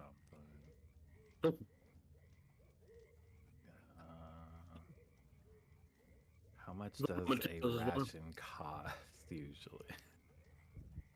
You don't have a place to even buy rations right now. Yeah. One. Okay, so Oh, yeah. if I we give did, everyone a day's worth of rations. Mm-hmm. Yeah, we found some to like foraging. who here even crafts? I give everybody one stick. Mention, Andrew, and I'm totally chill if you want to utilize this because I don't think we talked about it or you're aware of it when you were setting up your character. Whatever your free skill was on human, if you wanted to throw that into crafting, feel free. Because Throw it into you, something else. yeah, because you are the only person really in the party that is good at crafting, since you have a very high reason. Oh, it's based off of reason. I don't even know Mm. what thing I. You have a 6 in reason. Yeah. I think I put it into medicine. I think that. Yeah, it was medicine. Which, I mean, now you guys do have healers, and medicine is based off of. Oh, it is also based off of reason. Like, if you look at your survival guild guide, downtown under the stars, you can see crafting, and you'll see your difficulty, whatever your skill value is at the difficulty, and next to it is the value. So right now you're at a 14, which you can craft an item worth up to 50 silver. If you were skilled in crafting, you would add reason times 2, which would be 12. Put it to an So you 8. have a crafting of 8, yeah. And that a crafting skill of 8, you would be able to make an item worth up to 7 gold and 50 silver. Which is a lot. I don't think any of you guys are wearing anything close to 7 gold. Nope. I think my armor is probably that. Maybe, yeah.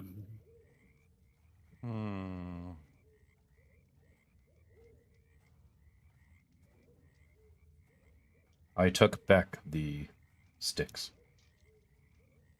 and brought them to the fire. I like it. Who has good detect? Because I have that. Maybe I can switch that out. I'm not exactly sure. I think almost everybody has detect. I mean, mine's at a 14. Mine's at an 8. I figured Troy you also would has an probably- 8. Then let me double check. I think. And motherfucking Reika has a 6. Damn. Yeah, Damn. I'm I'm gonna just get the out there. brain of this operation. Yeah. I'm just a brain in an operation. Oh, Taddy, you psycho. So I guess, yeah, if you guys have turned that duck into materials, Choi, add onto your inventory 5 materials, and in parentheses 5 silver or 5s, and make sure to increase or add that to your carry capacity as well. So your carry capacity is going to go up to a 14 out of 16, and yeah, you have 5 silvers worth of materials. Yeah, when the group finally gets back, we explained that we found traces of cockatrice in the area. Mm-hmm. Oh yeah. Did we get an idea of how many cockatrice were in the area? Okay, let's find out. Oh no.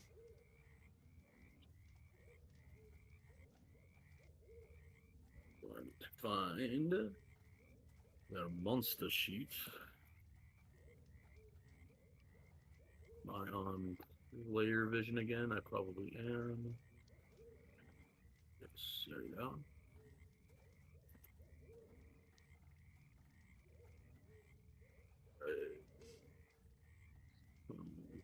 All sheets. Where you at, cockatrice?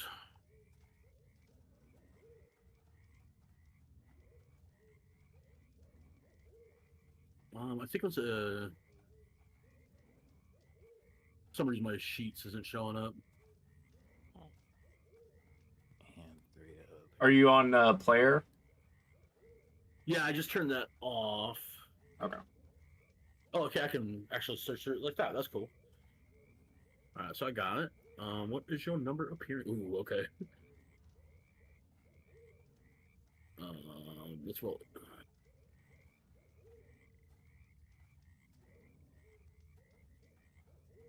The duck has spoken. 2. All right. So there are 2 cockatrices in the area. It'd probably be worth getting rid of them. Just a suggestion. Well, all we were able to procure is a duck. Didn't see any of these cockatrices. God, are cockatrices like they're only from this world, right? Yes, cockatrices are not visitors. Okay, Jugo, what is cockatrice? Is it a type of tree? Is it an angry tree that we have to thwart? It's angry bird. Yeah, that's. Is it mad that we killed its ducks? Or at least one of them? No. Would we be able to tell them what a cockatrice is with some kind of role? Yeah. Kind of knowledge. Yeah. Charades. I don't know. Jugo will only understand in charades.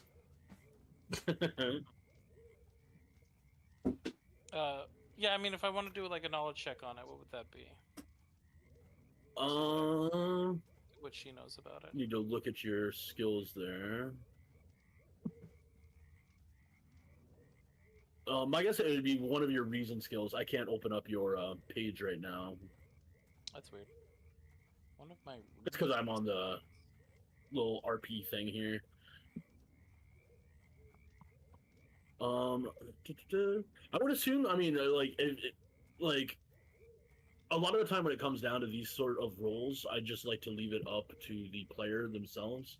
If you think that Reika has come into contact with cockatrices before, I'm fine with that. If you think that cockatrices might be something that perhaps she's only heard about in stories, you know, maybe survival or. With her mom being an adventurer, I'm sure she's read her mom's like stories of like different kinds of creatures. I don't want to say she's read about every creature. That's why I kind of want to leave it to a role to see what mom has written about. Then yeah, just decide on that role, whatever you think is applicatory for yourself. Then. Would you consider a cockatrice a supernatural creature? They are a beast. They are a beast. Yep. So they are in this world. They are no more different from a boar, a deer, an owlbear. Not a monstrosity. Or a cryptid. No, yeah, cryptids are a monster type. Interesting. I'll say survival, I guess, then. That makes sense. Okay. Hey, yeah. Mothman is a monster type. Let's go. I needed a 13 or higher, so I got it with a 17. Hey. Yeah, she will explain that cockatrice is a weird creature that is part, like, it's kind of like a worm between a snake and a chicken. It turns people to stone, so if we are to fight it, we have to be careful. So there are 2 of these wormstone bird snakes. Yes. And they turn things into stone. If they bite you, yes. Jugo looks at the ducks for a moment, or the dead duck for a moment. Not that. Not okay. Not that was so different. Not okay. It's not like that's the baby. Okay. No, that's just the duck. That's like good. she kind of motions to Choi, like this as him as a baby. Choi, why did you shoot yourself? Also, speaking of, how did you shoot so many times and only come back with one? It got dark. It was dark. See, here's the thing. It got dark. 60% of the time I land all the time. That mathematically doesn't make sense. That makes perfect sense. No, actually, it does not. The math does not add up. Oh, and which one Well- of you became a mathematician in the last couple days? I think he's the smartest one out of all of us. Well, actually, I learned mathematics when I was more of a 12-year-old. Yeah, well, when you were learning math, I was defending my homeland. No. That is very honorable of you. Oh, thank you. My homeland's gone. Oh, Jesus. I put my hand on my shoulder. I put my hand on your shoulder. Hey, man, I feel you. That's rough. Nobody ever pays me. Kids, could you lighten up a little? So, speaking of defending the homeland, I guess we should, maybe take care of these because anybody out traveling could end up stone food. You do make a good point. Well, show us where they were when you found the markings. Why don't we sleep and we'll show you in the morning when it's light time so we can make sure you hit every shot. Right. Do we want to make sure someone's watching? I could take the darkest night. I can see in the dark a little bit. Yeah. Why don't you do that and I'll take the second one. I'll take around dawn. Right before people wake up. Yeah, if we don't need to I'll actually wake heal everyone up, if we don't need to actually heal up, it'd be best if we just do like 2 and 3. Yeah. That way I people agree. aren't by themselves for something happening. All right, I love it. So, moving the time along here. So we just got into night. So we have 2 shifts for night, which will mean 2 possible rolls for something to happen. I think when it comes down to nightfall, I might just do 1. I think that makes a lot more sense. Okay. But you will need to utilize. You can also utilize on one of these shifts to study or craft. Right now, you guys don't have. I guess Andrew could craft something worth 5 silver. You do have access to that now with the the duck. But other than that, you guys have access to study, which if you study, and this could be literally whatever you want. It could be you cleaning your weapon by the campfire. It could be you writing in a journal. It could be, any kind of form of relaxation or training, whatever you like. You spend a rest scene doing that, which is a study, and you can mark that off in your character sheet. And what it does is it gives you favor on 1 die roll, whatever you want for the day. So, and favor is a d20 plus a d6. And that is just something that you can use on anything. So, moving on into the first segment of the night. Who all? I guess probably most of y'all are going to study. Well, I'm to have crafting. I was doing watch for the first watch. Mm-hmm. With watches, that is something that essentially we would RP. Yeah, because when it comes down to whether a monster encounter happens or not, we would RP the fact if the monster comes up and springs up on you and whatnot. But taking watch isn't going to be a rest action. It's just part of the story. Okay, So I didn't know if I had to roll. Okay. You get to study and watch. Yeah. Ooh, okay. Which if we're going after the birds.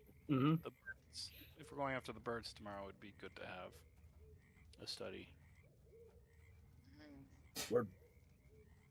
So how does Jugo lock in, concentrate, and study? Honestly, I was figuring he was going to So maybe not like right up to the fire, maybe a little bit away from the fire, but meditate by the fire in a kind of like visual trance, gazing into the fire. Okay. What did Hugo see when he's looking into the fire?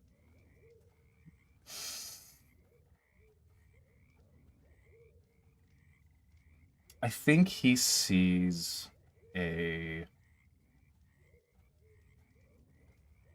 like I think between the flickers of the flames he can see like the heat haze, yeah, but small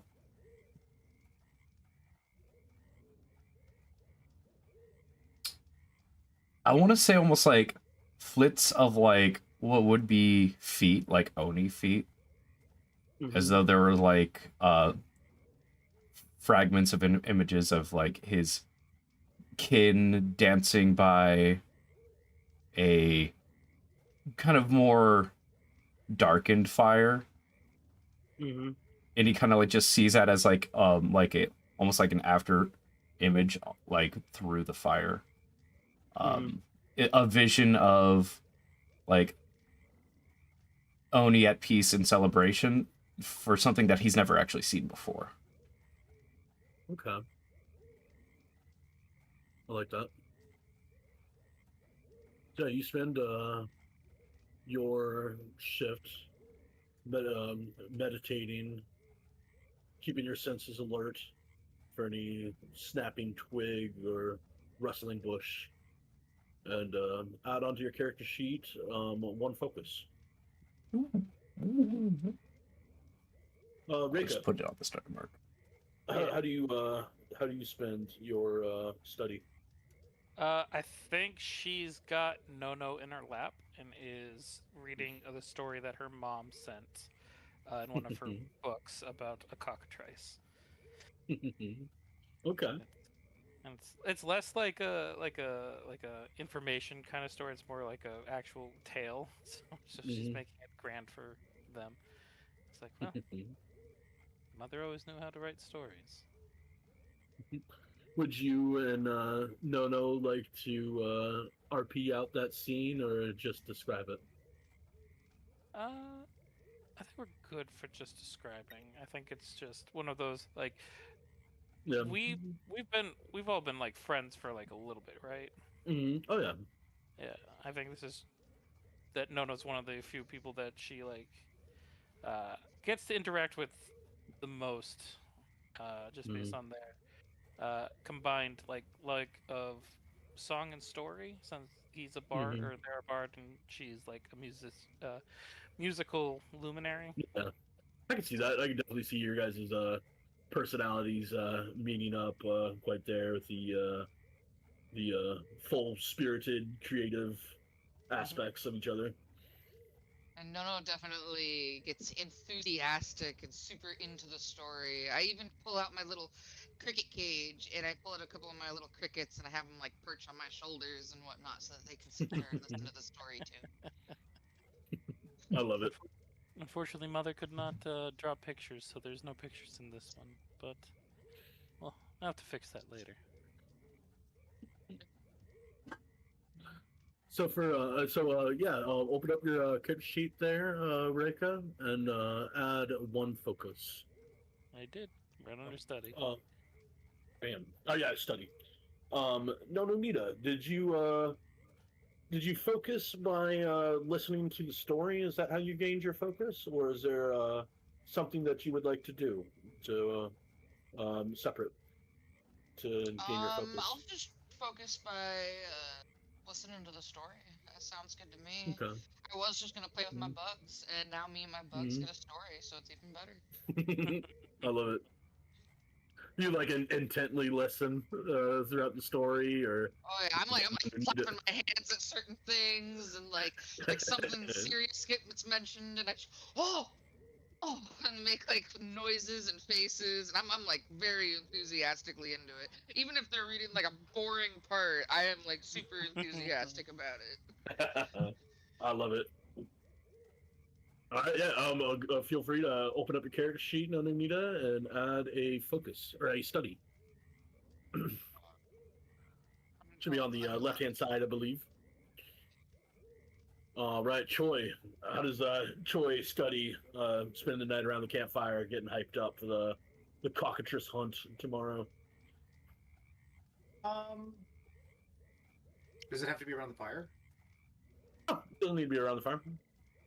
You probably find some like high up point, either on a tree or some cliffside or some rocks or something. Not like too terribly high, but like somewhere high up. Not smoking, not drinking. And probably just recollecting his day, going over the events, seeing what parts were good, seeing what parts needed to be improved on, and I guess some serious self-reflection. Okay. What is you think Choi is reflecting on? Is it a part of his past or himself that he's troubled with, or something that he wants to change? Now, what do you think the monologue is like for Choi in this moment? Probably more like journal based, mostly upon like what he has done today. Not so much looking into the future and how it will affect it, but just probably more along the lines of, yeah, just like a daily journal-esque, just going over things in his mind of like, oh, we spoke about saving the tree, and like I fucked up missing the duck shot, or at least the first shot. Like figuring out ways to like possibly think of some sort of like hypothetical answers for these things, but nothing's ever really concrete, but just more so just going over, what went on of the current day. Okay. Yeah, add a one study to your character sheet. And last but not least, Ezrin. How do you see Ezrin spend this moment to collect himself and get ready for the day to come? Yeah, by the fire, has a book out, reading through some of the past notes of his life to try to prepare for the cockatrice ahead, writing down some of the things that I hear from Reika that maybe I didn't know of from that story, and writing down within a journal a place to write my own notes once we actually confront them face to face. And as I slowly wind down from that, like for the last remaining hour, I pull out my cheesy romance novel and I start reading it. The second No Nita noticed that you were paying attention to the cockatrice story, No Nita got up and ran over and grabbed you by the hand and dragged you over to where Reika was. Sit down. I'm probably not that far away. Well, even if you were only 3 feet away, I dragged you right up against us and plopped you down and sat right on both of you. But I need the light of the fire at least, so my back will be turned. But sure, I will join you and listen. I love it. All right, so yeah, so you guys spend your moment camping. Now you got to figure out if you guys spend the night quietly resting and getting ready for the day, or if somebody comes and poops on your parade, so to speak. Let's see here. Got the Hex travel sheet.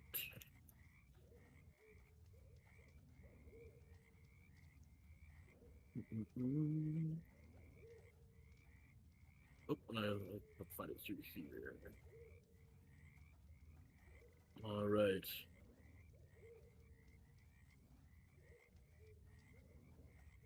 Six.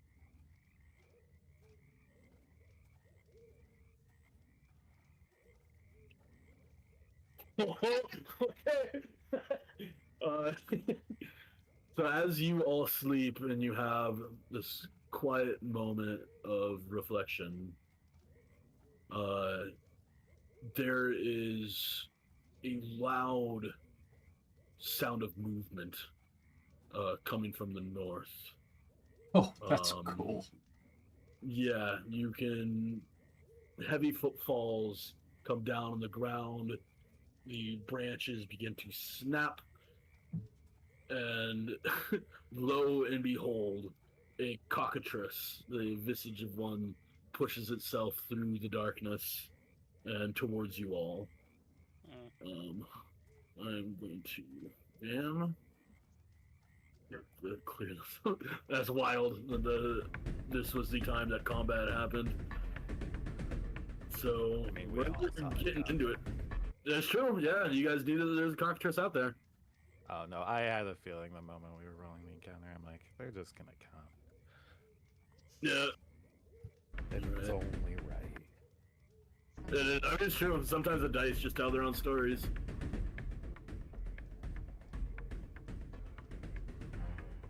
So There's two of them. There is two. Was what was rolled. So something I want to mention is that the dice chose a pretty difficult encounter for you guys. I'm not saying that you guys can't win, but I will say that these cockatrices, especially just by there being two of them, is more difficult than a lot of what I have set up for you. That all being said, you guys can book it if you all decide to spend your actions to book it. The other aspect is it comes down to morale. There are a few things that test a monster's morale. One of which is by doing a considerable amount of damage to them and bringing them at half health. That will trigger a morale check for both units. The other aspect is if one unit goes down, the leader unit or just any of the units, if they don't have a Make leader, a morale check. they make a morale check. And then the last way to check a morale check is if there is just one creature left standing, they then will make a morale check. So creatures do not fight to the death in Vagabond. And sometimes the best way for you to retreat is by at least getting the enemies to test morale. Alright, so let's get this set up. Oh shit, that's what they look. Okay. I'll get you guys some battle music here. Got my substitute battle music. Okay. Oh, what? Is it not working? Can you guys hear that? I'm not hearing anything coming from the VTT. Oh, I should. There you go. There it goes. Cool. Alright, so got our initiatives rolled, and you guys rolled higher than the cockatrice. For your guys' starting positions here, it will be anywhere that is 2 tiles out from the campfire. So set yourself up with your starting position, and then we'll start up combat. Oh, I see. I'll turn off turn order. I think I chose this one for myself. Okay. So anyway. Oh, the campfire, gotcha. Yeah. I think Reika's gonna do her best work in the middle of everybody, so Okay. where I am is good. So I something need plus speed. Yep. Yes, you do. Something else to bear in mind: this fight is happening in the middle of the night. Anything that this campfire isn't illuminating is going to essentially count as blinded, unless you have dark vision. So blinded is basically everything you're doing is going to have disfavor, which is a d6 subtracted from your stats. Gotcha. Alright, cool. So we got everything set up here. Let's go. Your quick draw goes first, right? Yep. Joe has a quick draw that's going off. And mark which one you are shooting first. I went mark. How do I mark? Basically, you hover over the top of whichever unit you're targeting, and then right-click 1,000 times. Cool.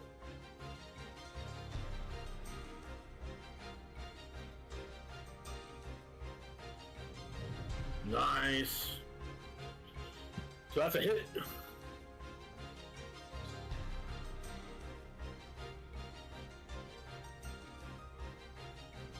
D10 7 on the die. Want to give us a gunshot? Oh. Nice. Hell yeah.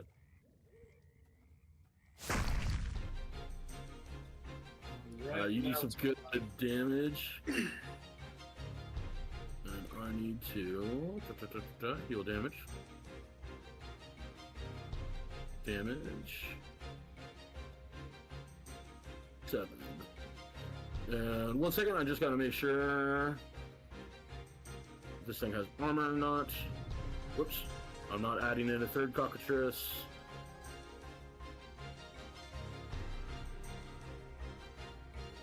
Okay. So you would be able to tell. I don't know how exactly narrative-wise you'd be able to tell, but it's just good for you guys to know. This thing, you did 7 damage. You did it ended up taking 6. Okay. So cockatrices have a light armor score of 1. Now you have your turn, Choi. Alright. Oh, I can't move because I'm locked. Oh, you're locked. Now, do we get Because if you go back to turn order. Yeah, do we get to choose whatever order we go in, or? Yes, you guys should. It does auto roll, but you guys did spring up on the cockatrices first, so you knew that the cockatrices were out here. If you guys want. Hmm? Oh yeah, you're frozen. Okay, there you go. If you want me to go first, so I can put out some kind of light, so we're not blinded fighting these things. Sure. So Rika Cool. is reach into her pack and pull out one of her moonstones and cast into it. Sick. You don't need to roll any checks since you are not targeting an unwilling creature, so your spell just goes off. I should have asked this during the last combat, but would you like to describe your what your moon looks like? My moon crystal? Yeah. Yeah, it kind of looks like a, I think it kind of looks like a dragon's tear.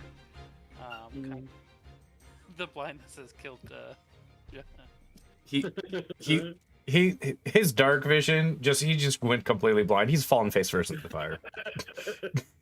Right. Well, I forgot about that. I'm so sorry. But yeah, she holds up this like dragon's tear as her celestial magic kind of pours into it, makes it glow brightly, illuminating the area. Oh, yeah. And then that is it for your turn then? Indeed. All right. Who next? I can go with big deeps. You'll go. I'll go last.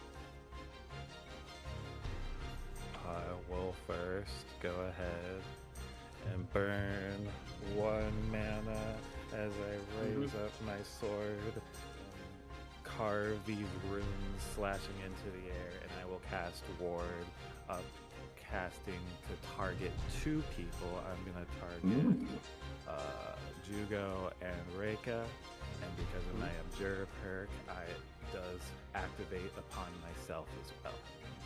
Oh, sick. Oh, nice. And It's then not I 3 for will 1. Go ahead and Or 3 for 2. run up 30-ish feet and do my job. Okay, just go back. Untangle. Wires are crossed. I need to figure out how far I'm going. I like it. I'm not going to get far. Do you have a symbol that you'd like to use to emphasize that everyone is warded.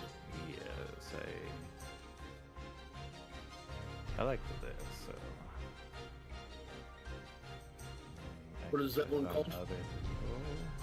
Oh yeah, you can put it on other people as well if you put it on repeat.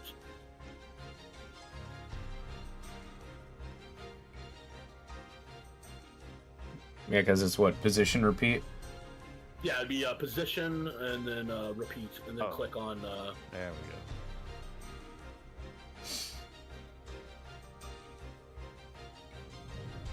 Okay, there we go. Ooh, Nice. I feel the magic.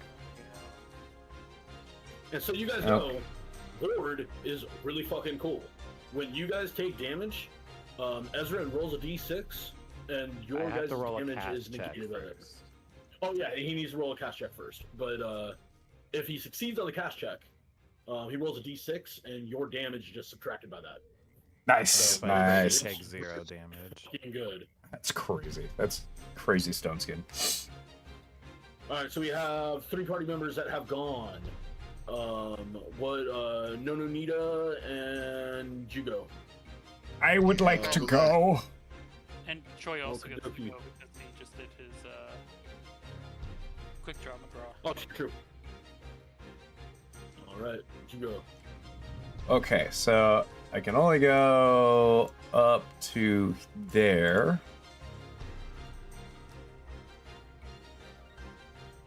Why does it say 55 feet? That don't make no sense. You went, yeah. 5, That's not 10, 55 feet. And then you went It's- through a bush. Yeah, now do Which it. is double. Oh, the bush doubled. Ew. Yeah. No, And but we're that was happening to me, where it's like starting me at 25 feet already. yeah, because this is you see that path? That's 35. Okay. So- And you can use your tape measure, but yeah, the bushes do count as difficult terrain. All right, so then I would have to go. Okay, so I'm doing the same thing. I'm just dodging the bush. It's the same distance. Okay. So I'm just gonna go ink, whatever. It is the same distance. So I get right here. I'm not within range yet.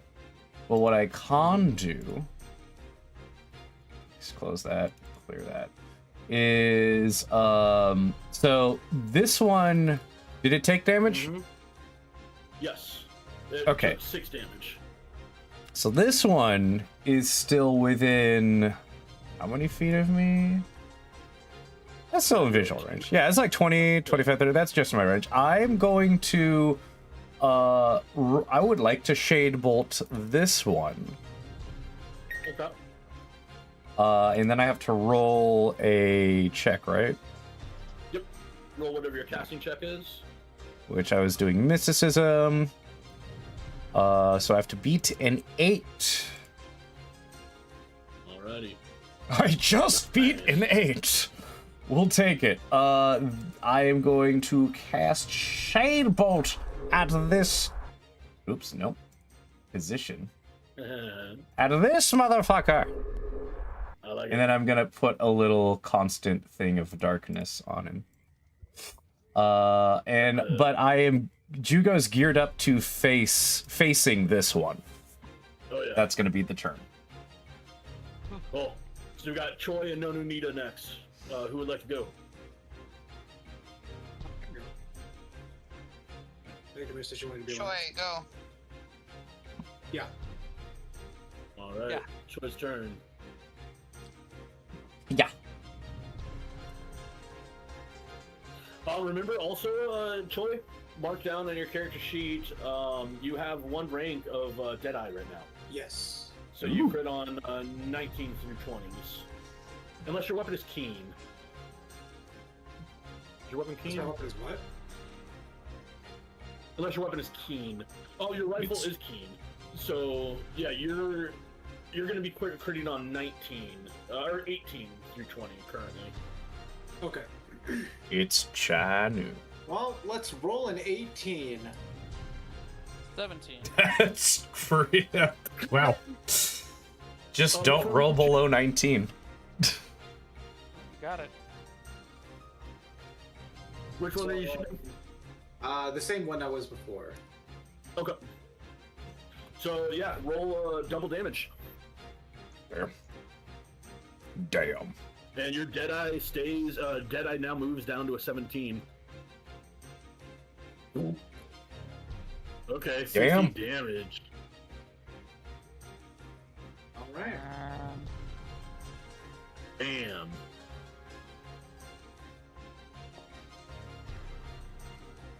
Wait a second. That was a 16. Okay, cool. Whoop. Whoops. 1, 2. So I guess I was gonna do 14. Hot damn! So this thing is beyond bloodied. After Nonu Nita goes, It's gonna have to make it's gonna be initiatives. Yeah, the morale checks happen on their turns. Okay. Okay. So Quick question. this cockatrice, real quick, there is just blood pouring from its nostrils and beak, and it's having a very difficult time standing. This one. It is, yes. It has taken 15. It has taken 12 damage. Damn. Go ahead, Oh. Anita.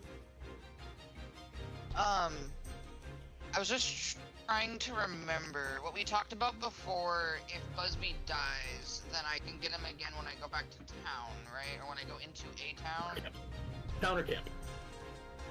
Town camp. So Okay. yeah, so whenever you guys decide to set up a tent for the night, you'll find Busby there. Right. So he doesn't die and he just like flies away. Yeah. All right. Okay. He just gets the fuck out. I'm gonna kill your friend. Great. Okay. How much movement does he have? Is it the same as mine? So you might want to open up your the book in general. I have it open right now myself. And if you scroll on down, we got Bee Giant. And it has a movement speed of 50. It has a fly speed of 50 feet. Okay, 50. I can't open my character sheet. Really? I might have to search for it. I went to open my character sheet, and it has a list, and it says select a Wait. template for Wait. Close out of that?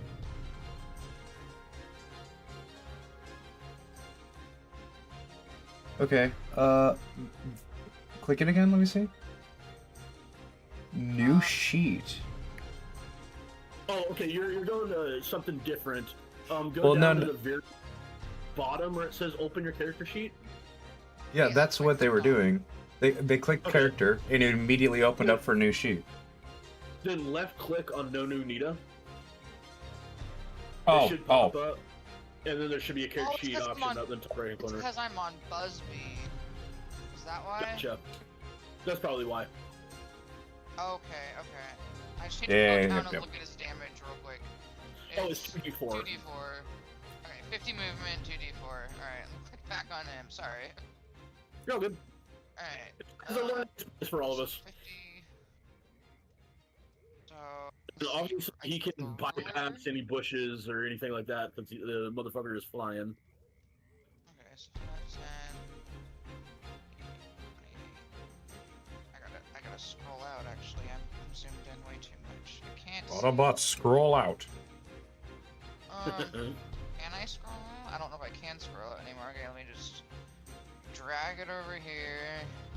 Alright. 5, 10, 15, 20, 25, 30, 35, 40. Where'd it go? Go back. 35, 40. I just 45. allowed you to just use unbounded zoom, so you can zoom out or zoom in as much as you want. Where is unbounded zoom? No, I did that for you. So now you Oh, guys okay. can zoom in and out as much as you want. Unbounded So I think I can by move the the pack. square right in front of. I don't know how to. It says I'm locked. Yep, can't move because you're locked. Oh, it's because Oh, it's 'cause right, I in the turn, yeah. on the turn order. Yeah. Yep. My turn. There it goes. That's not that right. says too much. That's not right. Counted the That's not bush. right. Okay, well, I counted it a second ago, and it's the square right in front of Nick, so I'm going right there. Yeah, you're. Yeah. I'll be right back real quick. Yeah, because it added the Good. 25 at the beginning. Like it did. Yeah. Alright. Yeah, that would So be here, 45 feet. I'm gonna. Since you are controlling the bee, you're no Nina's gonna be making a roll. But essentially, how that's gonna work is, I mean, you could roll it on Buzzbee, but Buzzbee's attack is going to be your survival skill. So you need to roll your survival, which is an 8. So just get a d20 past an 8. Do I add 8 or? Just roll a d20 and just roll higher than an 8. And you hit. Hey. There we go. And then Now it's a 2d4.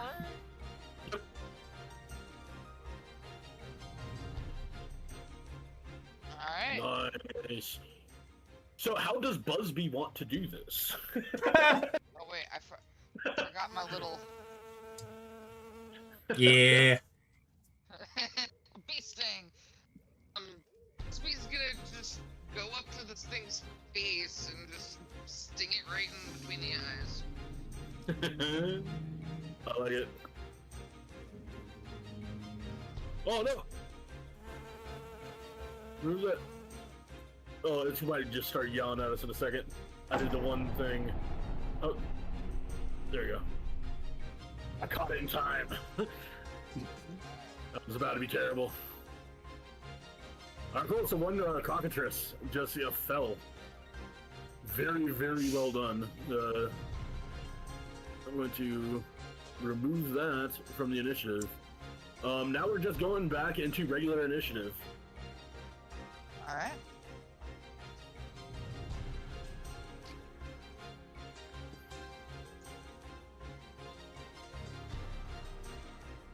So it looks like Choi is up first again. Alright. We're just gonna give a little bit of a bang. Yeah, run to the bathroom. Yep. You Okay. can.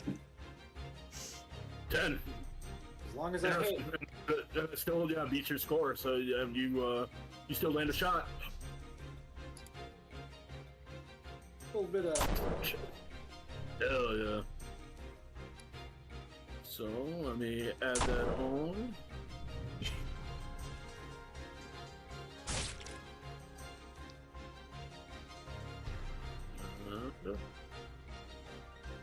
That was 6 damage? Yes. Cool. Alright, end your turn. Unless you want to spend movement. No, I want to stay still. Cool. Alright, Hugo, what you got? Now that my claws are sharpened and my enemy is blind, I am going to move. Yeah, it doesn't matter what I do, you're always in range. We're gonna get right up in his space. How much And- is 5, 10, 15? It's 20. It's like 25 feet. I don't know why it's going up to 60. That's not 60. Yeah, I just so it's that for whatever reason is times 2. You spent 30 movement speed to get to where you're at. Yeah. There's. But you could Yeah. spend 25 if you wanted to. But I guess I mean, either way, I have you 35 have your movement. wheels. Yeah. But I am going I forget to make an attack on a creature. I have to roll under my brawl or my finesse. You could use either, but as a monk, you specialize in finesse.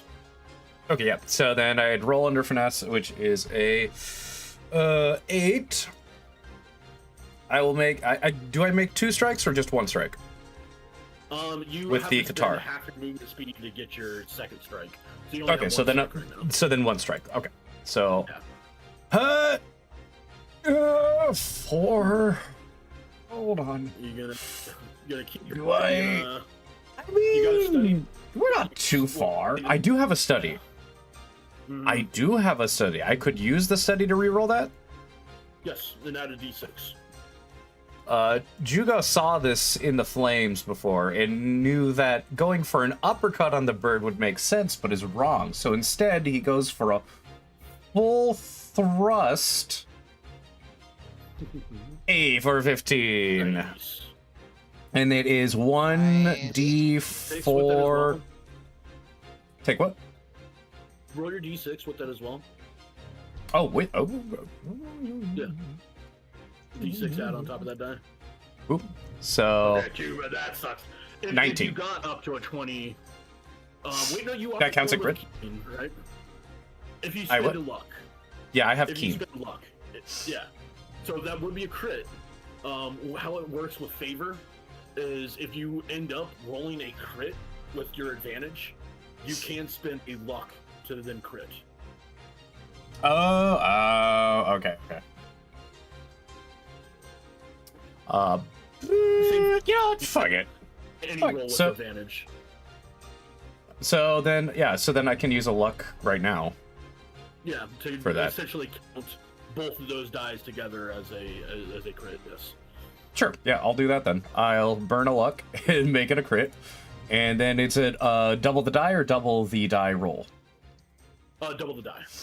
Double the die. So 2d4. As we stab at thee. Nice.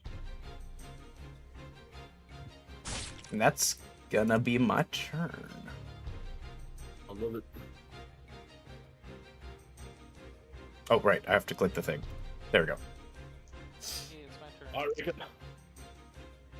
Alright, for whatever That reason, is I'm saying that I'm a- starting with 25 feet already used, but I don't think that's true. If you go up then down, anything goes. There you go. Oh, okay. There you go. So 5, 10, 15, 20, 25, 30. Cool. Is it within range for me to hit it with a moonbeam? Yes. Great. That's still. Just wanted to make sure that was still going. Yeah, I think she just walks past Ezrin and kind of mutters a prayer under a language she probably has never heard, and the moon above shines brighter down on top of the cockatrice. As she, I don't think she'll spend mana on this. I think she'll just do a it. d6. Yeah. I like it. The moon shines on the undulating darkness. Yeah, that's succeeds. I needed a 6. Oh, yeah. So do a d6 of moon damage. 5. Oh yeah. 5 moon. Want to use your little moon effect? Are you chilling? Oh hell yeah! Let me open up my favorites. Yeah.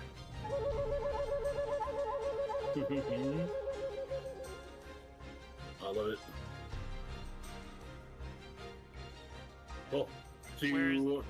Button 2. Oh, cockatrice is in the corner. Yeah. There he is. I'm just trying to figure out how to end turn. Oh, there it is. Aha!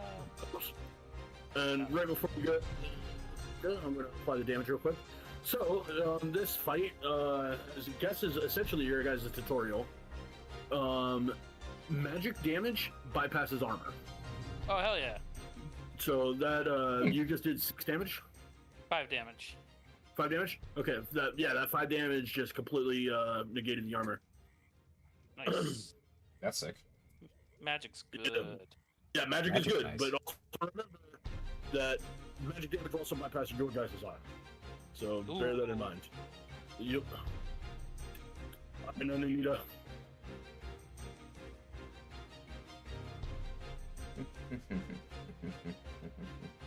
No, Nunita.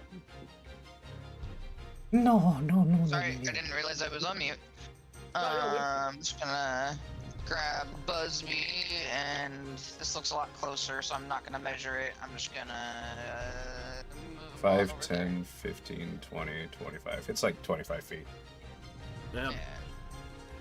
And we're gonna try to do another sting. Go. Jesus Christ. That Beto. That Beto. Look at that bumble butt! Alright. Busby, the bravest of warriors. I'm gonna get him some armor at some point. Make him look badass. Busby with the wombo combo. The wild blacksmith. Piece of armor. I like it. Easting much the rich. guy, and that's it. Holy shit. Okay.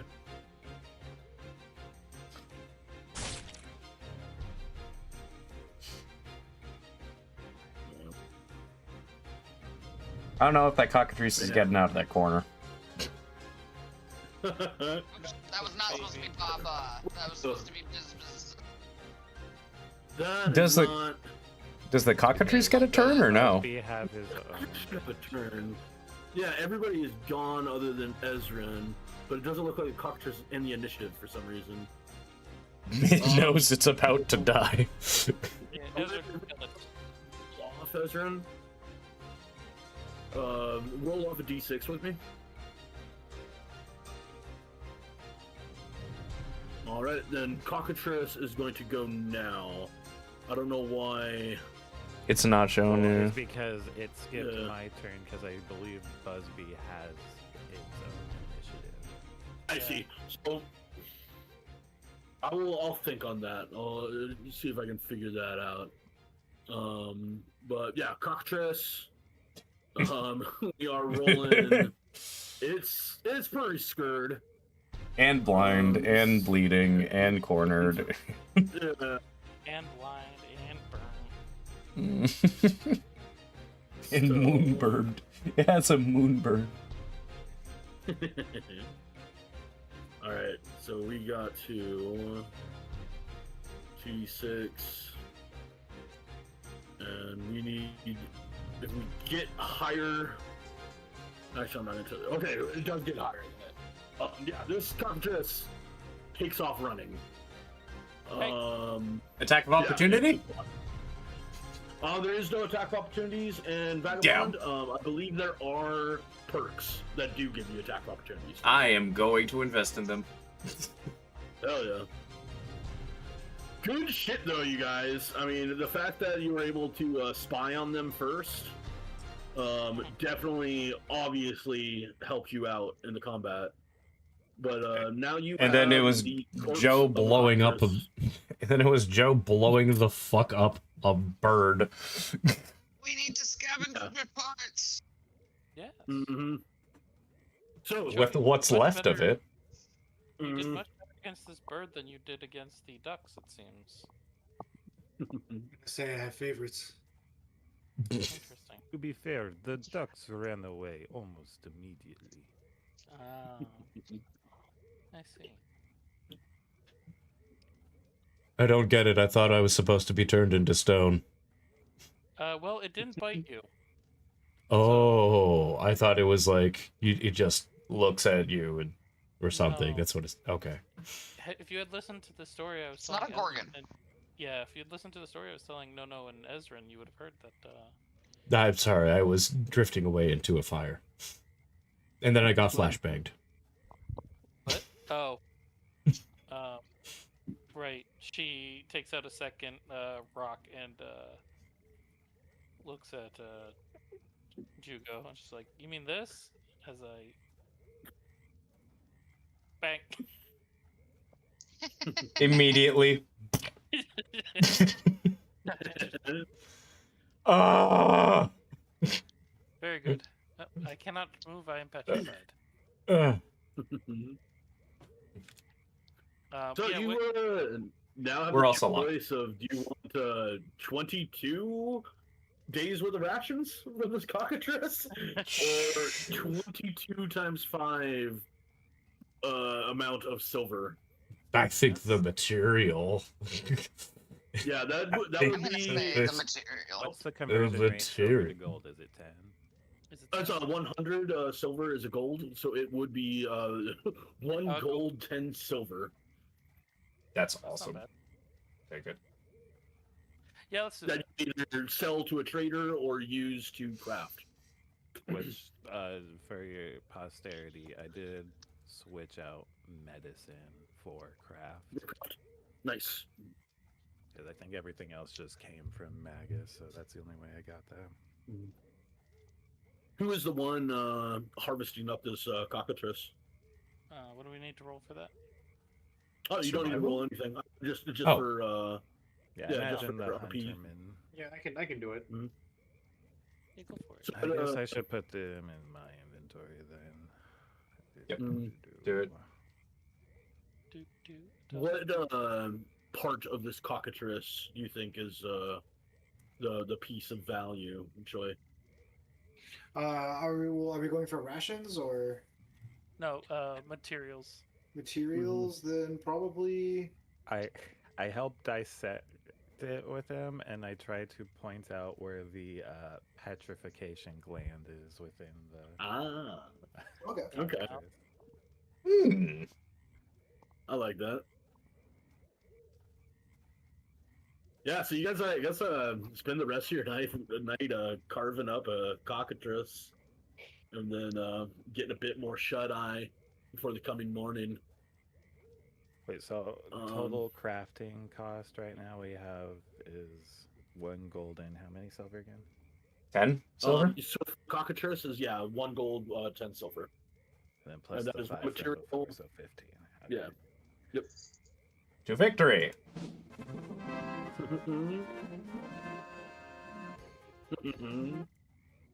I love it. Actually, thank you for reminding me. Yeah, it was a little quiet, wasn't Oh, very good. it? There. Now.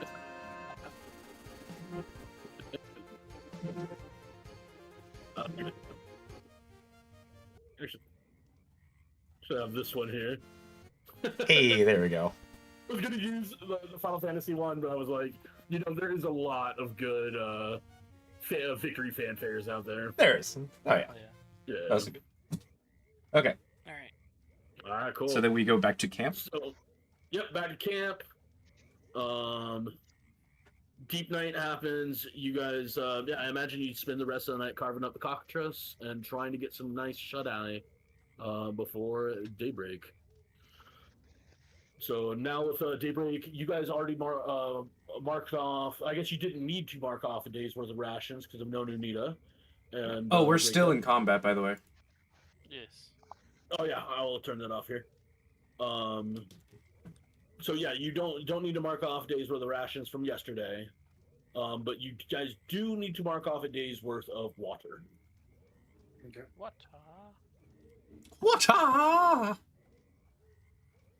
And no one got hurt, but Drew, you do gain back your mana from the long rest.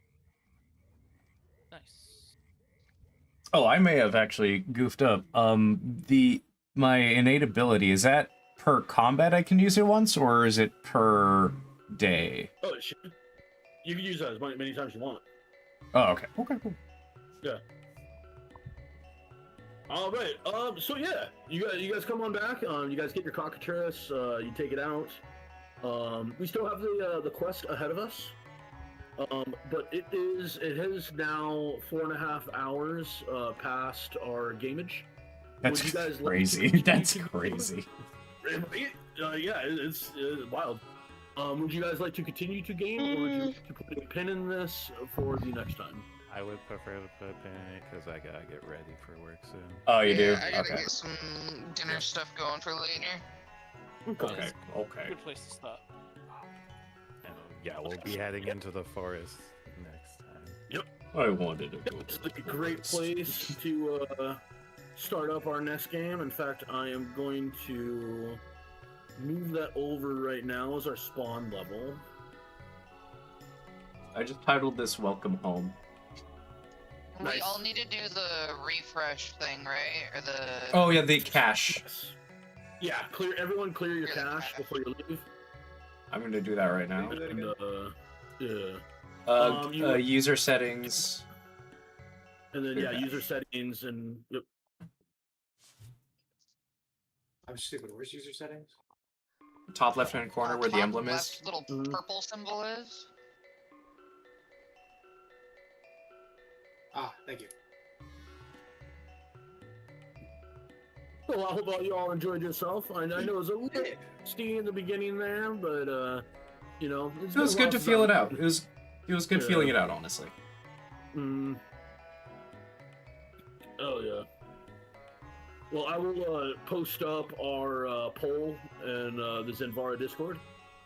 I'm thinking we probably could game sooner than a month out if you guys want, since I have a shit ton of content prepared. Yeah, depending on schedules. Yeah, we didn't get everything done, so I will put some newer dates in there as well. Instead of it just being next month on the 30th, I'll put some newer dates in there. So just vote on everything that applies for you. Gotcha. Is the consensus that we're generally going to be doing it on for Saturdays then?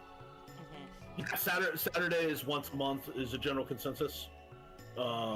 Just to respect everybody's time, and I know that you work on Saturdays, Drew. So yeah, which is fine. So that's basically my all-round ruling is I'm fine for whatever day. Saturday, I just 8 o'clock is when I start getting ready. Okay. Yeah. Works for me. All right, cool. Well, thank you for coming on down and humoring me on this little wacky little game. Thanks. Yeah, That's not humoring. It's having fun. Oh yeah. Nice meeting you, Clyde. Yeah, buddies. See you guys next time. Yeah, good game. Yeah, nice meeting you, person. Yeah, we gotta get our characters to interact and be in our other campaign at some point. Again, it's been a lot going on. It's been non-stop. Very true. True. In the down times in between, there was probably some minor interaction. We need to. Oh, heard that. Alright, guys, I'll see you next time. Yeah. Yep. See you later. Have a good shit, Good one. Thank you. And I'm gonna close this stream because it's meant to be one thing.